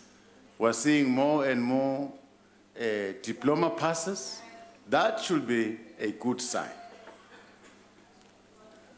This government has also tried to widen and broaden higher education. The introduction of TVET colleges, expanding training, it's a good thing for this country. The expanding access in universities by coming with 2 new universities, which are not enough. We still want this government to build more and more universities, given the fact that there's always a bottleneck when children are supposed to be admitted in universities. Some students are unable to get entrances in universities. That is an indication that we are short of spaces. We are short of universities. As a country, we've done better so far, but more and more still needs to be done in skilling our nation. In skilling our nation, we will be, in a way, improving our economy. There can't be any economic growth without a skilled labor force behind that economy to exploit the resources that are available, that are presented by our country. Thank you very much. Thank you. Honorable Buzoli. Mr. Chair, so-called quality free higher education is not of high quality for many, and is also not actually free. Since it was introduced, students have rioted and burnt, complaining about NSFAS inadequacies, terrible or non-existent accommodation. 4 universities were recently closed: Venda, Walter Sisulu, Zululand, and UNISA. UNISA couldn't cope with the large, unplanned-for crowds of students. Several universities are in severe financial difficulties, and some have lost accreditation for key programs like law. So, your government cannot deliver quality education, and it can only make it free by taking money from basic education, 7 billion, and money from housing, 7 billion, and increasing VAT, all of which are anti-poor measures. How, Mr. Deputy President, without mentioning any cliches, your time is how expired. does this really help human development? Thank you. Well, as a country, our needs will always be more than our resources. But that does not mean we should not move forward. The introduction of free higher education is a right step in the right direction. All of us must galvanize resources to ensure that our children are at school, they acquire a skill. That is a necessary thing to do. I don't think people should complain. They can complain because there are families that are well off, they can send their children. But there are families that are not well off, they're poor. If you're talking about unemployment, poverty, these people, they've got children that can't access education. It is our responsibility to ensure that every child accesses education. And we are going to do that. Now, whether the education system, whatever we give, whatever we produce, you call it quality, it's really depending on the eyes of the behold. But we think our children are really the best. Some countries are taking the skills that we're producing here and use our people to grow their economies. A lot of doctors have left this country. They are working elsewhere. They are best doctors. Now, but we, as South Africans, we condemn our education system and say it's not giving quality. But others, they see it as quality. Maybe we want something that we don't know ourselves. But there is room to improve. All of us, if we feel our education is not good enough, it is upon us to improve it. But so far, what we have is really working for our country, and we are opening more and more opportunities for those that were excluded. Now, that should not be a crisis for those that are already having opportunities. Because for this country to work and to develop and to create the necessary opportunities, job opportunities that we want, we need a skilled nation. Now, we are going to continue, but we are very sure that those who are at the lower rung, those who belong to the poor, those who belong to the working class, are now having an opportunity to access education and break the cycle of poverty. I had the opportunity of going to school. My parents did not have the opportunity of going to school. Today, I'm having the opportunity standing in front of you, talking to you, because my parents saw it fit to take me to school. I've broken away from the cycle of poverty. Thank you very much. Thank you. Honorable Dlamini. I'm sorry, Mr. Chair, the question wasn't answered. No. Honorable, please, you can't all be on your feet, please. Some of you must take your seat, please. Mr. Deputy Honorable Chair. Deputy President, please take your seat a little bit. Deputy Speaker, just tell all of them to sit down. No. 1, 2, 3. Honorable members, please take your seat. I want to hear. Honorable Dlamini, hold your horses. But you are the one who said I must stand. No. So that's why I'm saying tell them to sit down. You see, 2 people have already said down. Ask this lady to sit down as well. Awume please. Awulalele usihlalo mayikhuluma nawe. Awulalele usihlalo ngeke ube wrong awulalele usihlalo. Awuqale phansi kancane. Khuluma ke sihlalo. Awuqale phansi ke ukuze ngikwazi ukukhuluma kahle. Ngikwazi ukubhodla umile. Honorable Buzuli. Thank you, Deputy Chair. Yes. The question was, higher education is not free because it's being paid for out of housing and schooling.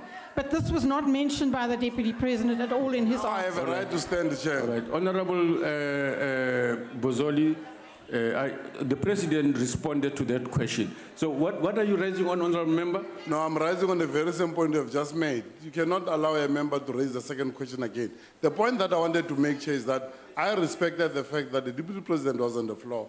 That honorable member who raised the question, she said that our education system is rubbish. Now, Chair. You see, Honorable Chauke, you are now engaging in political discourse of the subject on the floor, and I rule you out of order. Please take your seat. The Deputy President is capable of handling these questions, please, without your assistance. Honorable Deputy President, or you can rise now, Honorable Dlamini. Thank you, Deputy Speaker. Deputy President, the study shows that young people who enter grade 1 to grade 12, only half of them, they make it to grade 12. So we're talking about almost 500,000 of young people that disappear in the schooling system. Now, let me tell you what the young people they want. They want free quality education. That's all the young people of South Africa are asking for. Not the stop measures that your government is doing that talks about how much a family earns and all those things. They're not interested in that. They just want free quality education. So when are you as a government going to be decisive and grant young people free quality education as it is outlined clearly in the EFF cardinal pillars? You see, Deputy President, cardinal pillar number 3 of the EFF, it clearly tells you how to implement free quality education. And you are doing very well as an organization, as you have went to study Cardinal Pillar number 1 of EFF that Honorable talks about Gamin, land your time has expropriation. expired. So go and deal with Your time has expired. Cardinal Pillar number 3 of EFF that Honorable talks to Member, free your time has quality expired, education. and I'm Thank switching you. off the mic now. Go ahead, Honorable President. Thank you very much. I think as government, the Department of Basic Education, together with the Department of Social Development, we are doing enough to attend to early childhood development. We have provided children that were loitering around at an early age, were not exposed to a schooling environment. We have provided that. And we can give statistics of now children who are now attending early childhood development. That prepares a child for a primary school, for a secondary school. Now, you are saying you are talking about children that are entering your primary level through our ECD centers who are not finishing the race. Now, there are many ills along the way. There are many ills along the way because of the issues that we're talking about. Children are coming, some children are coming from poverty-stricken families. The only meal they get it from school. When they go back, there's no meal. So there are many elements and factors that can cause a child to drop out. But in the main, those factors revolve around poverty. And all of us, including yourself and myself, we are coming right from that situation. There was a point at a certain stage in your life where you went to school without food. Government is spending a lot of money ensuring that at least a child must have food. So this is the only meal a child will get in between in a day.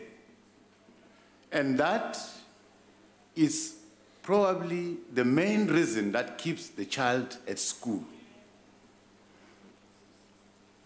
Doing that, giving our children food, we have to provide facilities. I said so that when I was doing my grade 1,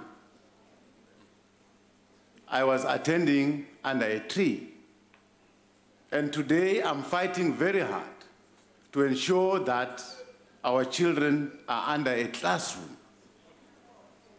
The kind of education they receive there, it's equally the same as the education a child in an urban area will receive.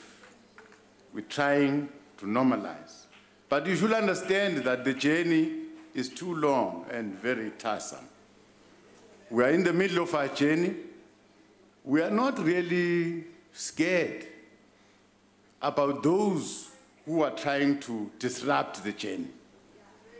We will continue with this journey because we know we live with those people. The experience is a day-to-day experience that we must improve the situation.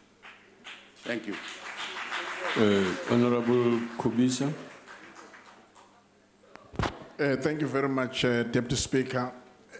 Honorable Deputy President, you and I know that the Freudian system of education was meant to ensure that there was no place for a black child in vocational or technical education. But of course, we've seen our fellow Africans, those who come from Mozambique, Congo, and other countries, that they were schooled in vocational education, particularly in engineering, mechanic, plumbing, electricity, etc. Now, do you think that with the provision of free quality education, the country will be able to strengthen the vocational element of our system, that is vocational technical education, with regard to FETs in particular? Thank you very much. TVET colleges. Deputy President. Thank you very much. We took a brief discussion with the Minister of Higher Education, and the few engagements that we had, I always insisted on skills training. I insisted on skills training, and I sponsored a view, because the kind of TVET colleges that we have today probably require an entrance, require a certain minimum level of education that you must have to enter the TVET college. But I said to the minister, there are young people who have never had an opportunity to see the door of a school. What do you do with those young people? You can find a way of giving that young person a skill, like plumbing, like carpentry, that will not require basic education.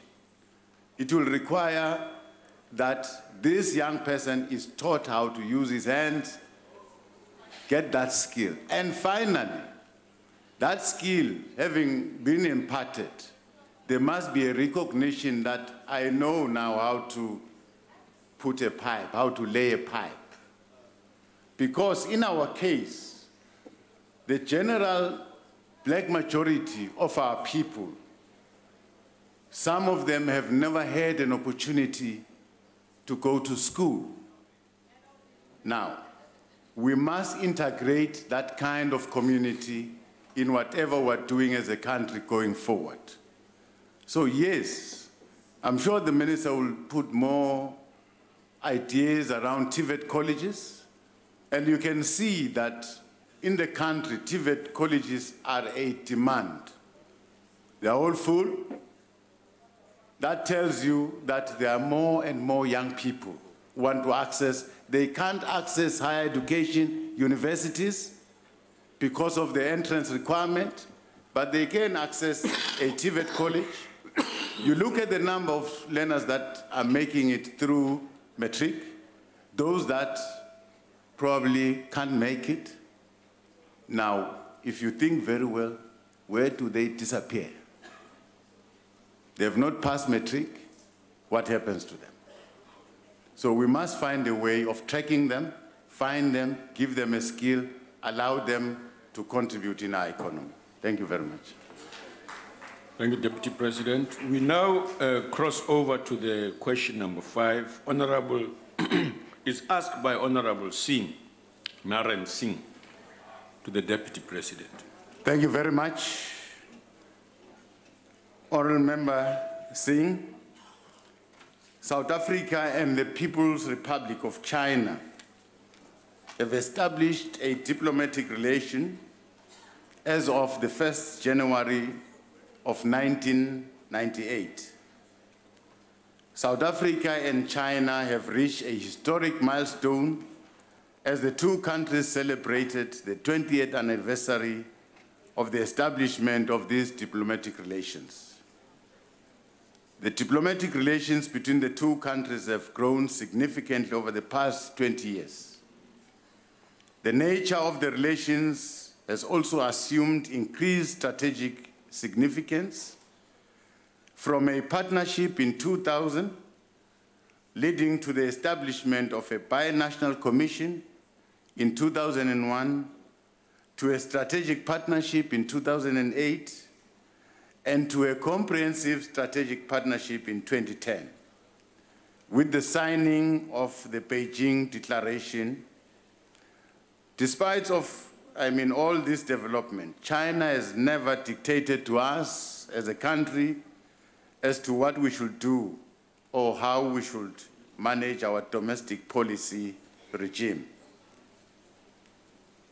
When establishing diplomatic relations with China in 1998, South Africa was recognizing the People's Republic of China as a legitimate Chinese government.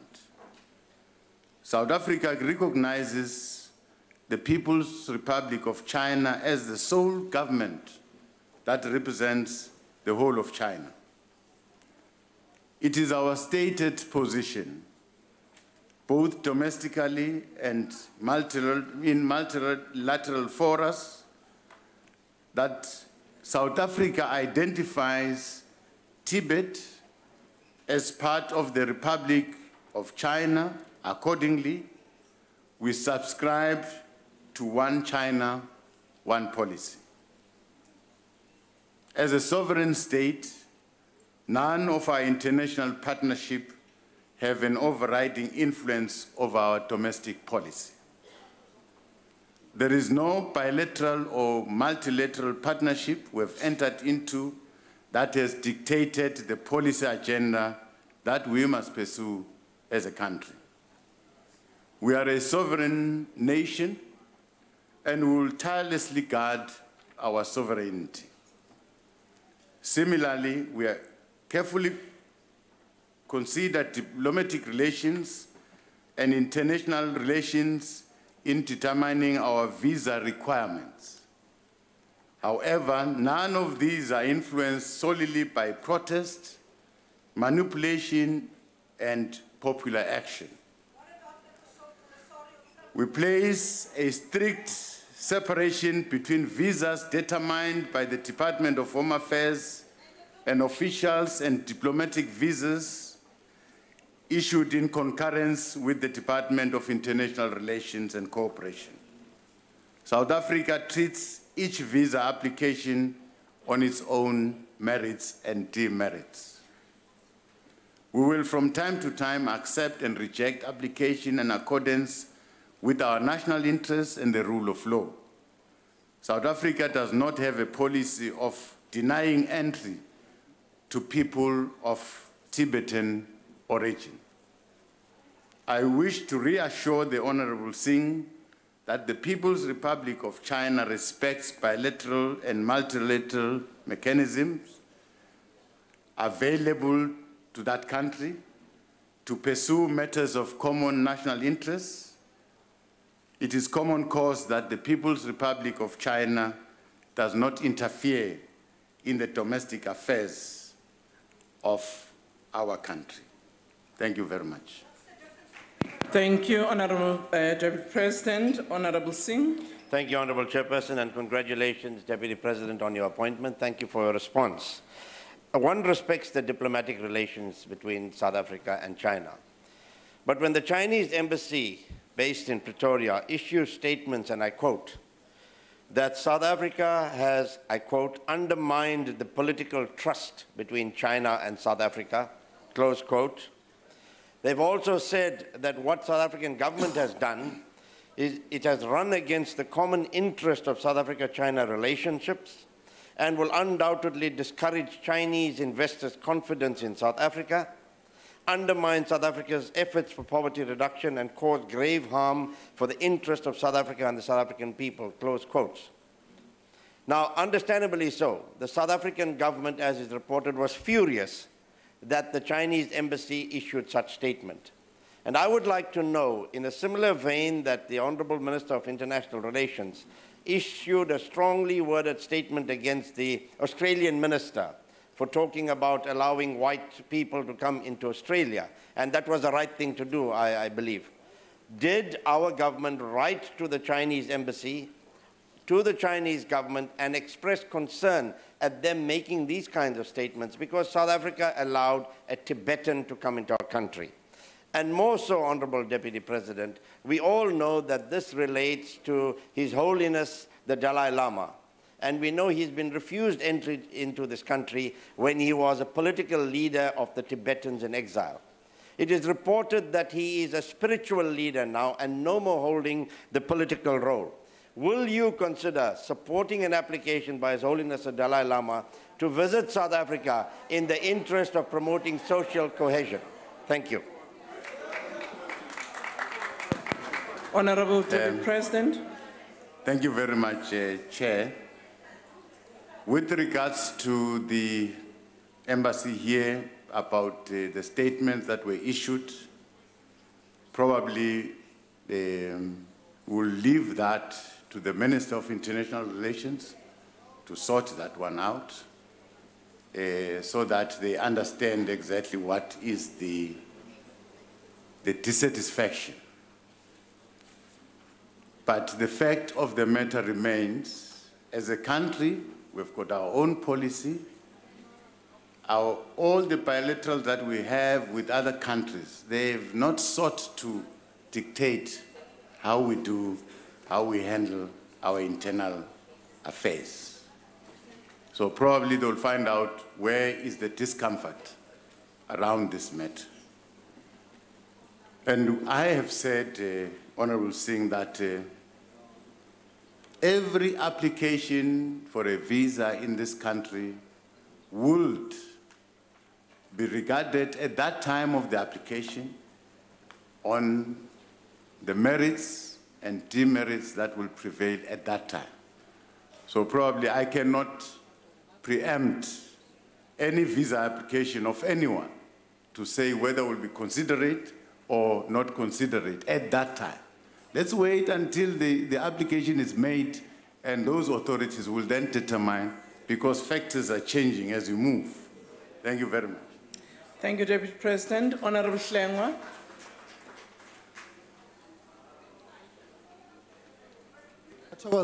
Honorable Deputy President, in the first question, you went to great detail speaking about human rights. And I think it's appropriate at this point in time to venture down that avenue of human rights. South Africans always stand on the side of those that are oppressed. But how is it that in this case, how do you juxtapose the one China policy to the collective aspirations of the Taiwanese people, the Tibetan people, who themselves are saying they want freedom, they want self-determination, and yet we close the door on them? How is it that we stand on the side of those that violate human rights? How is it that we stand on the side that oppresses people? Surely our interaction must not, with other countries, must not compromise our own national identity of upholding human rights. So how can Taiwanese people, Tibetan people, count on South Africa's support when we are succumbing to the pressures of Big Brother, in this case being China? When the Chinese president just yesterday said, if Taiwan wants to leave, they will bear the punishment of history. Order. Is that the kind of people we want to work with? Honorable Shlengwa, your time is up. Honorable Deputy President. Thank you, Chair. I think that what we must appreciate and recognize is that when we are entering into bilaterals, we are not entering with individuals. We are entering with a government. A government. And we are trying very hard not to dictate to that government how to handle its own internal affairs. Right? We respect them. All countries have got their own internal problems, and we've got our own internal problems too. So we must deal with our own internal problem, not try and dictate what should happen in other countries. Can we allow the Chinese to deal with their own problem without imposing? But what we think will harm us, we must avoid. But if we have granted permission for someone to come to South Africa because we feel this person has got nothing, there's no danger in allowing this person, we don't want people to scream at us, because we've done our due diligence, and in terms of our policy, there's nothing that will prohibit us from granting this person a visa. But this person cannot be granted the same status that we have granted this person here in other countries. That is a sovereign matter that depends entirely on that country. So as countries, we must desist from this notion of trying to dictate to other countries what to do. It's not a good thing. Thank you, Deputy President. Honorable Kellen. Thank you, Madam Chair. Mr. Deputy President, I find your inference that His Holiness the Dalai Lama is a danger to this country so ridiculous? You've mentioned, and I've listened carefully to you, that you'd like to leave this matter of China's threat to discourage disinvestment in this country to the Minister of International Relations. I submit, sir, that you are absolving yourself of a responsibility. This is a threat, and I would like to ask you, as the leader of government business, as the Deputy President, do you subscribe to such threats? Is this another form of state capture where you absolve your duty and allow a country, another country, because of their potential value, material value, to dictate to the foreign policy of this country? Deputy President. Well, I can ask the very same question to you. Why are you so insistent about this matter? What is your interest in that matter? What is your interest in that matter? Order. May I respond? Honorable member. It's a matter of human rights. Plain order. Honorable Kalyan, can we allow the Deputy President to conclude his response? Let me answer my part. Order. Honorable members. Let me answer Order. The Deputy President was answering a question. And order. Honorable Stander, can you please be in order? Proceed, Deputy President. Well, let me answer my part. I'm not trying to absolve myself from anything. Standing here, I'm representing a country. I'm not representing myself. And I can't put my view, I'll put the view of a government of these people. Therefore, if I go and talk to other countries, I'll talk to them in my capacity as Deputy President of the Republic, and I represent the people of this country. Therefore, I'll be less inclined to interfere in other countries' domestic matters, because that's not my duty. My duty, there is no threat. There is no threat. There is no threat. I said, I am not going to say whether if the Dalai Lama's application for a visa will be denied or accepted. And I'm saying wait until he puts an application, and it will be determined at that time. At that time, we'll determine. We can't give a blanket approval for a person. No, you apply. At that time, we grant you or don't grant you, because I said circumstances changes. Thank you very much. Thank you, Honorable Deputy President. I am very fascinated by some of the comments I hear seated here. One of them is who elected who. I think all of us here have been elected in our capacities by the people of this country through our parties. And I think that closes the matter for those who were asking the questions that I had. Honorable Ketabashe.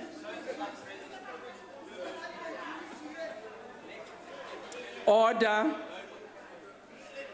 I can appreciate that we are going for an election and filibustering is very much, in the air, but we are here for a question and answer session. Honorable Ketabashe. Thank you, Chairperson. Deputy President, the status of the Department of Home Affairs, particularly the credibility of documents issued by the department, is placed in question by its minister, who has allowed himself to be used in a Gupta-led syndicate. It is a known fact that Mr. Gigaba enabled corruption in all government departments that he has led. And it is for this reason Home Affairs is in corruption. House Chair. What is the question? House Chair, point of order. Ungalindi nje. Order, honorable member. What's the point of order? I'm not even able to wait. The point of order, Chair, is that the honorable member is casting aspersions on the good person of the member of this House, and that he may go ahead and do it, but through a substantive motion. Otherwise, I suggest that she be not allowed. Thank you. Thank you, honorable member. Honorable Dlamini, can you please take your seat? Yeah, I'm raising a point Can you of please order. take your seat? Can you recognize me? Can you take your seat? I will recognize you, but take your seat. With respect to that matter, Honorable Ketabahle, indeed, I was going to come back to you because I think you said certain statements emphatically as though it's a fact. There still processes to verify whether or not such issues are indeed facts. There are allegations, obviously, but I don't think we can work on allegations as though they've been tested as yet. So in respect of your statement, I would really say caution. You can raise a question directly to the President, to the Deputy President, without inferring or casting aspersion on any other member. Can you please proceed? Honorable Dlamini, what's your point of order? No, I want to appeal to you, Chairperson, that can the member be allowed to read the whole statement so that before you interact, because the things that she's talking about, they are there, they are factual. Even the court in Pretoria, they said Malus is a liar. So allow her to read the whole statement, then you can be able to... Honorable Dlamini, can you please take your seat? I have spoken to the honorable member concerned, and I think the issues you are raising, as you very much know, there is an appeal on the case referred to. The Constitutional Court, what it said was it can't rule on this matter while the SCA still has a capability to deal with it. So I think at the moment we can have our allegations, our views, but I think let's just allow the honorable member, as I've indicated, that she must deal with the question, conclude without an inference or casting aspersion on anybody. Can you please proceed, honorable member?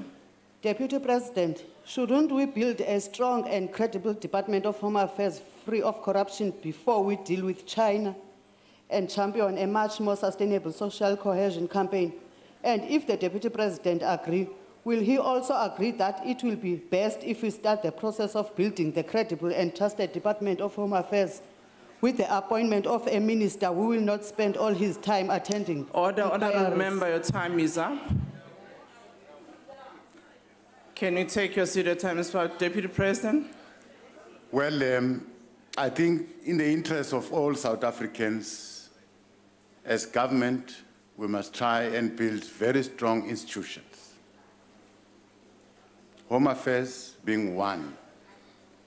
All our institutions must be strong, and the public that we seek to serve must feel that these institutions are serving us. Now, that is our mission. That is why we're here. But in terms of these allegations, I think the chair has given us a direction on how to view this and how we should take it. But it is our intention, throughout all government departments, we must try, by all means, to avoid discrepancies. We must try and improve the service that we render to our people. Now, not specifically to Home Affairs, any department, that is the obligation we carry. But with the insinuations and whatever we are alleging, allow a process to take its course, and it will determine whether there's any wrongdoing or not. Time will tell. Thank you very much. Thank you. Now we move to question 6, asked to the Deputy President by Honorable Sheikh Imam.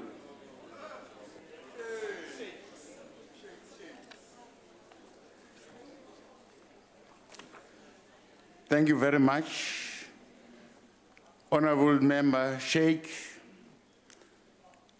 poverty and unemployment are a daily lived experience of the poor in our country. It is a matter of fact that those in poverty are, in the main, the black majority, especially youth and women. This is a reality we cannot shy away, but one that we must face and defeat. The deep scars of underdevelopment caused by apartheid in its deliberate design of socio-economic exclusion over many years cannot be left unchallenged. It must be confronted with greater urgency and focused intervention. Whereas we have made progress in fighting poverty and mitigating its devastating effect on our people through social security interventions, the reality is that the throngs of our youth remain on the margins of the economy as a result of high unemployment rate. The extent of poverty has declined somewhat, but its intensity for those in the lower bound poverty has increased. This, to our country, is a ticking time bomb that we have to confront and tackle with the utmost urgency. That is why the President pronounced that we will be implementing a radical socio-economic transformation program to effect these required changes for the upliftment of our people. At the heart of this transformation is to address the patterns of economic ownership and the means of production. Chief among this is land reform, which this House has debated and passed a resolution and agreed on an agenda for a constitutional process for land reform. It is not lost on us that we must implement this radical socio-economic transformation agenda within a constrained environment, which sometimes takes an antagonistic posture by our financial markets. We are mindful that these market forces may invariably seek to limit our space politically and may seek to limit our policy decisions that we can make as government. That is why we have opted for a constitutional reform route in order to implement this program in a well-structured approach, thereby bringing certainty on the path of reforms that we'll be undertaking to deal with land reform. The fact of the matter is that as a developmental state, we cannot afford to leave the project of transformation to the whims of the market. The state must actively participate as a driver for meaningful transformation. In this way, we can address the legacies of the past that created a thriving population in one hand, while condemning the majority to the margins of economic activity. In implementing a program of social economic transformation that is radical, we are guided by the blueprint of a society that we want to build, as agreed to by our people, as expressed in the Freedom Charter. Therefore, land reform and transformation of economic patterns of ownership and production will continue to be implemented with much vigor. As to how fast we move, those of us elected as public representatives in this House must work hard and work with speed in passing the required legislation so that we open way for these land reforms to happen. We have to identify and agree on a set of strategic issues and tactical consideration facing our nation. There are areas of implementation in the immediate present that respond to the pressing challenges, which include strategic procurement from SMMEs and their payment on time to keep their cash flow in a positive state. For government, we must deepen the building of the capacity of the state as a driver for inclusive economic growth.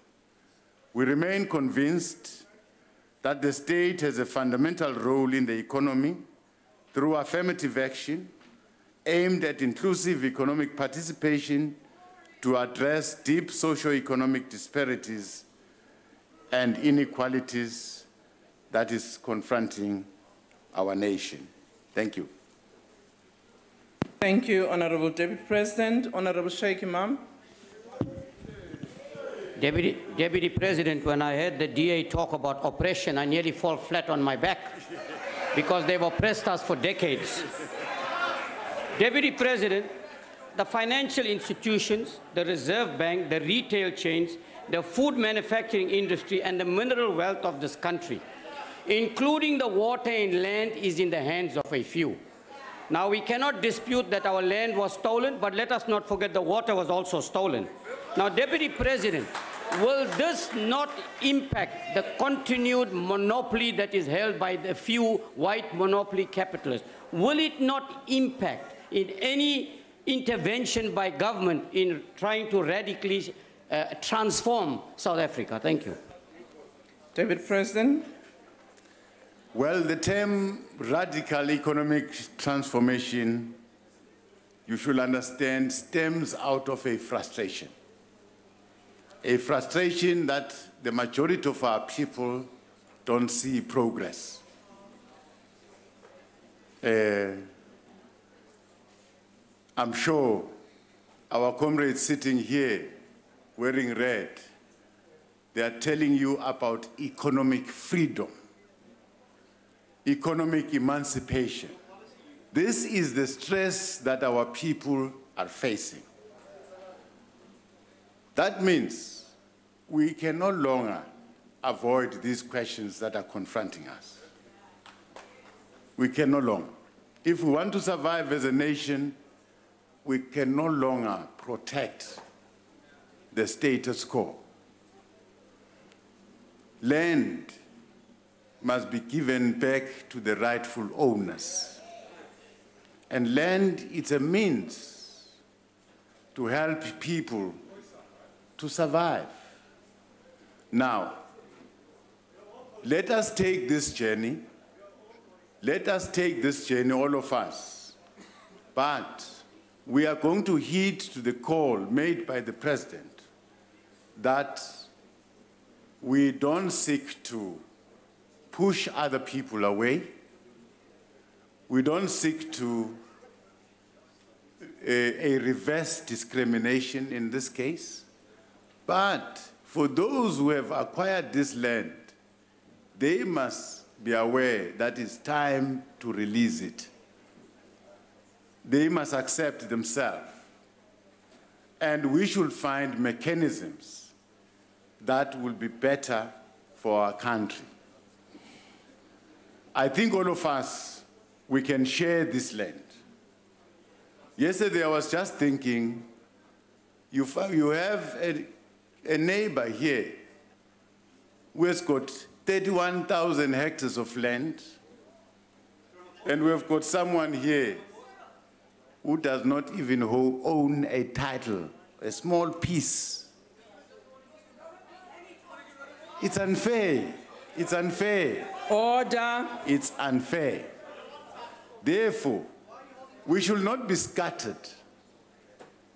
The land issue will unveil new opportunities. It will unveil new opportunities for those who were secluded in the past. But land cannot just be given to people to go and sleep on the land. Land must be given to people who are going to work the land, who are going to produce. I think that should be the spirit. But as with all the programs that government has introduced to try and cushion our people who are in poverty, government has tried very hard. Our social security system has kept our people alive. But it's time to take our people from that system of being beggars, of receiving a social grant, to be actively participants. They must be active participants in their own economy. That we must achieve. And our fellow South Africans who are holding land, who are rich, let us share this richness for the sake of our country, for the stability of our country. Let other people that are poor, let's take it to be our responsibility, all of us, working together with government to pull those in poverty out of poverty. It should not. I think we must move away from casting aspersions all the time to say, no, white people stole our land, white people stole our land. Some were not part. Probably they are children, they are grandchildren of those who took the land. But they should find it necessary that this land must be shared by all who live in it. Thank you very much. Thank you. Honorable Steyn-Ezan. When I heard the question from the Honourable Sheikh Imam, I nearly fell over on my back. It's like a walking job advertisement. Madam House Chair and Deputy President, I think there's not a party in this House that doesn't accept that we need meaningful land reform to redress the imbalance of land ownership in South Africa. However, Deputy President, given that on the 5th of July last year, the Minister of Tourism, the Honourable Hanekom, at the Agribusiness Africa Conference is quoted as saying, and I quote, "Expropriation without compensation is nonsense, and that it would do very serious damage to our economy and is seriously unjust," unquote. And that the high-level panel report identifies the key constraints on land reform is corruption, diversion of the funding into through elite capture, and a lack of political will over a decade by this ANC government, coupled with a rank inability to pass over title to previously disadvantaged South Africans. And so I ask you today, Deputy President, can you please inform this House what the exact impediments in Section 25 are to meaningful land reform? Honourable Member, your time is up. Well, I think we have not tested that section. We have not tested, but I'm happy about what the House has done to pass a resolution. That gives us an extra lever to deal with this matter, so that we don't complain and say we are constrained by the Constitution. So, but all of us sitting here, we have got different definitions and different understanding, different views. You will have realized in the 54th conference of the ANC that not all delegates were agreeing to expropriation of land without compensation. But finally, a view prevailed over everything. So whatever Comrade Hanekom was saying, it was his personal view, but at the end of the day, he was bound by the resolution of the conference. So all of us are bound by that resolution, and it's a fact that land must be returned back to those who are landless. But the tools that we have at hand, this matter was debated by yourself here, and you felt, no, let's come close to the Constitution and open more gates for us to deal with this matter. And you passed that resolution, so I'm waiting for that commission to start. But I agree with you that probably the section in the Constitution, we have not explored it enough to see whether it's prohibitive to what we want to achieve. Thank you very much. Thank you very much, Deputy President, and thank you for reminding us that all of us in that Constitutional Review Committee will have to do everything possible to test it. Honourable Cebekulu. Thank you, Honourable House Chair.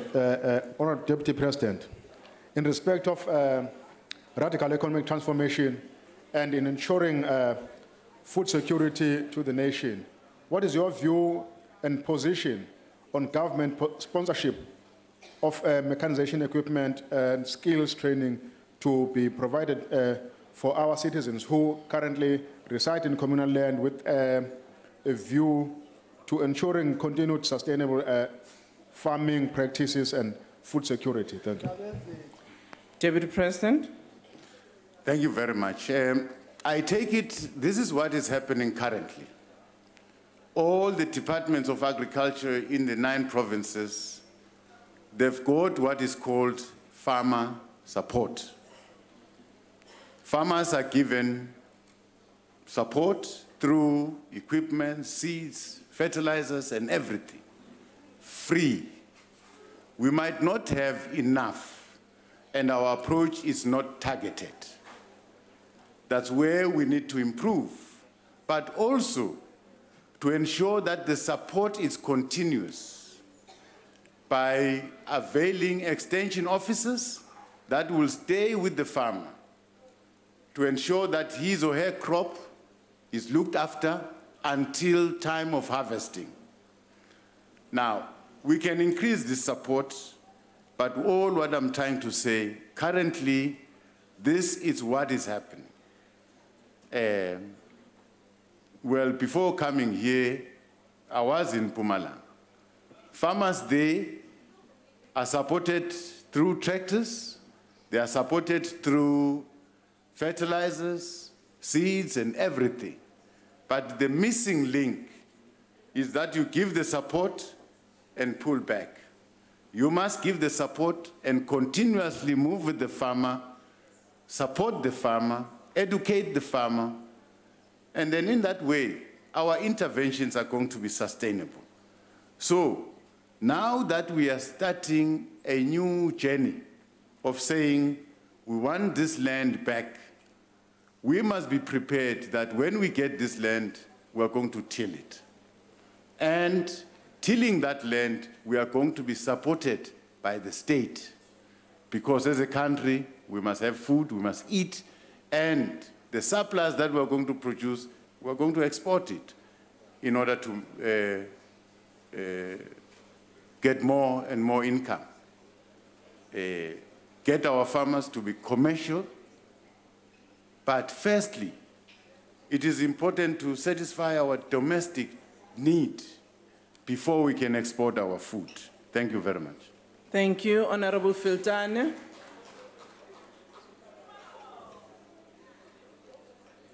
Ngiyabona uyathokoza mhlonishwa uHlengo ukuthi uphendule kahle undaba ezitha. Ngiyabonga nami. Babu Filtane. Thank you, Honorable Chair. Honorable Deputy President, given that the Department of Agriculture has got a very lean budget, and given the fact that, therefore, its support to farmers can only be equivalent to what one would call isolated showers, what steps is government going to take to meet the desired time frames, especially with regard to productive use of the land? The key word in this question is time frames. That's where I want you to be specific in your response. When is this going to happen? That budget is very low, what you're relying on to improve the lot of the farmers. Thank you. I can know kumhlonishwa sayidlulile nje budget. Honorable Deputy President. Thank you very much. I see a shift.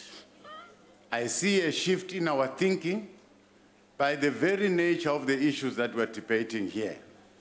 The very nature of the land question. By debating the land question, you are saying as South Africans, let's go back and till the land. Therefore, it means we are going to put more of our energy and more of our resources to make use of our land.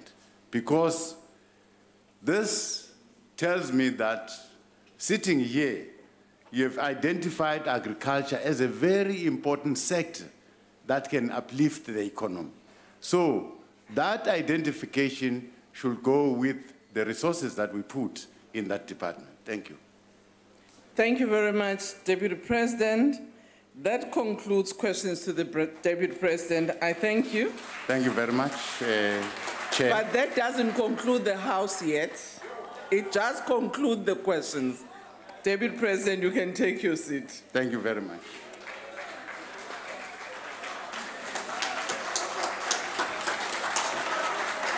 The next item on the order paper is a motion that is in the name of the Chief Whip of the Majority Party. Honorable Chief Whip.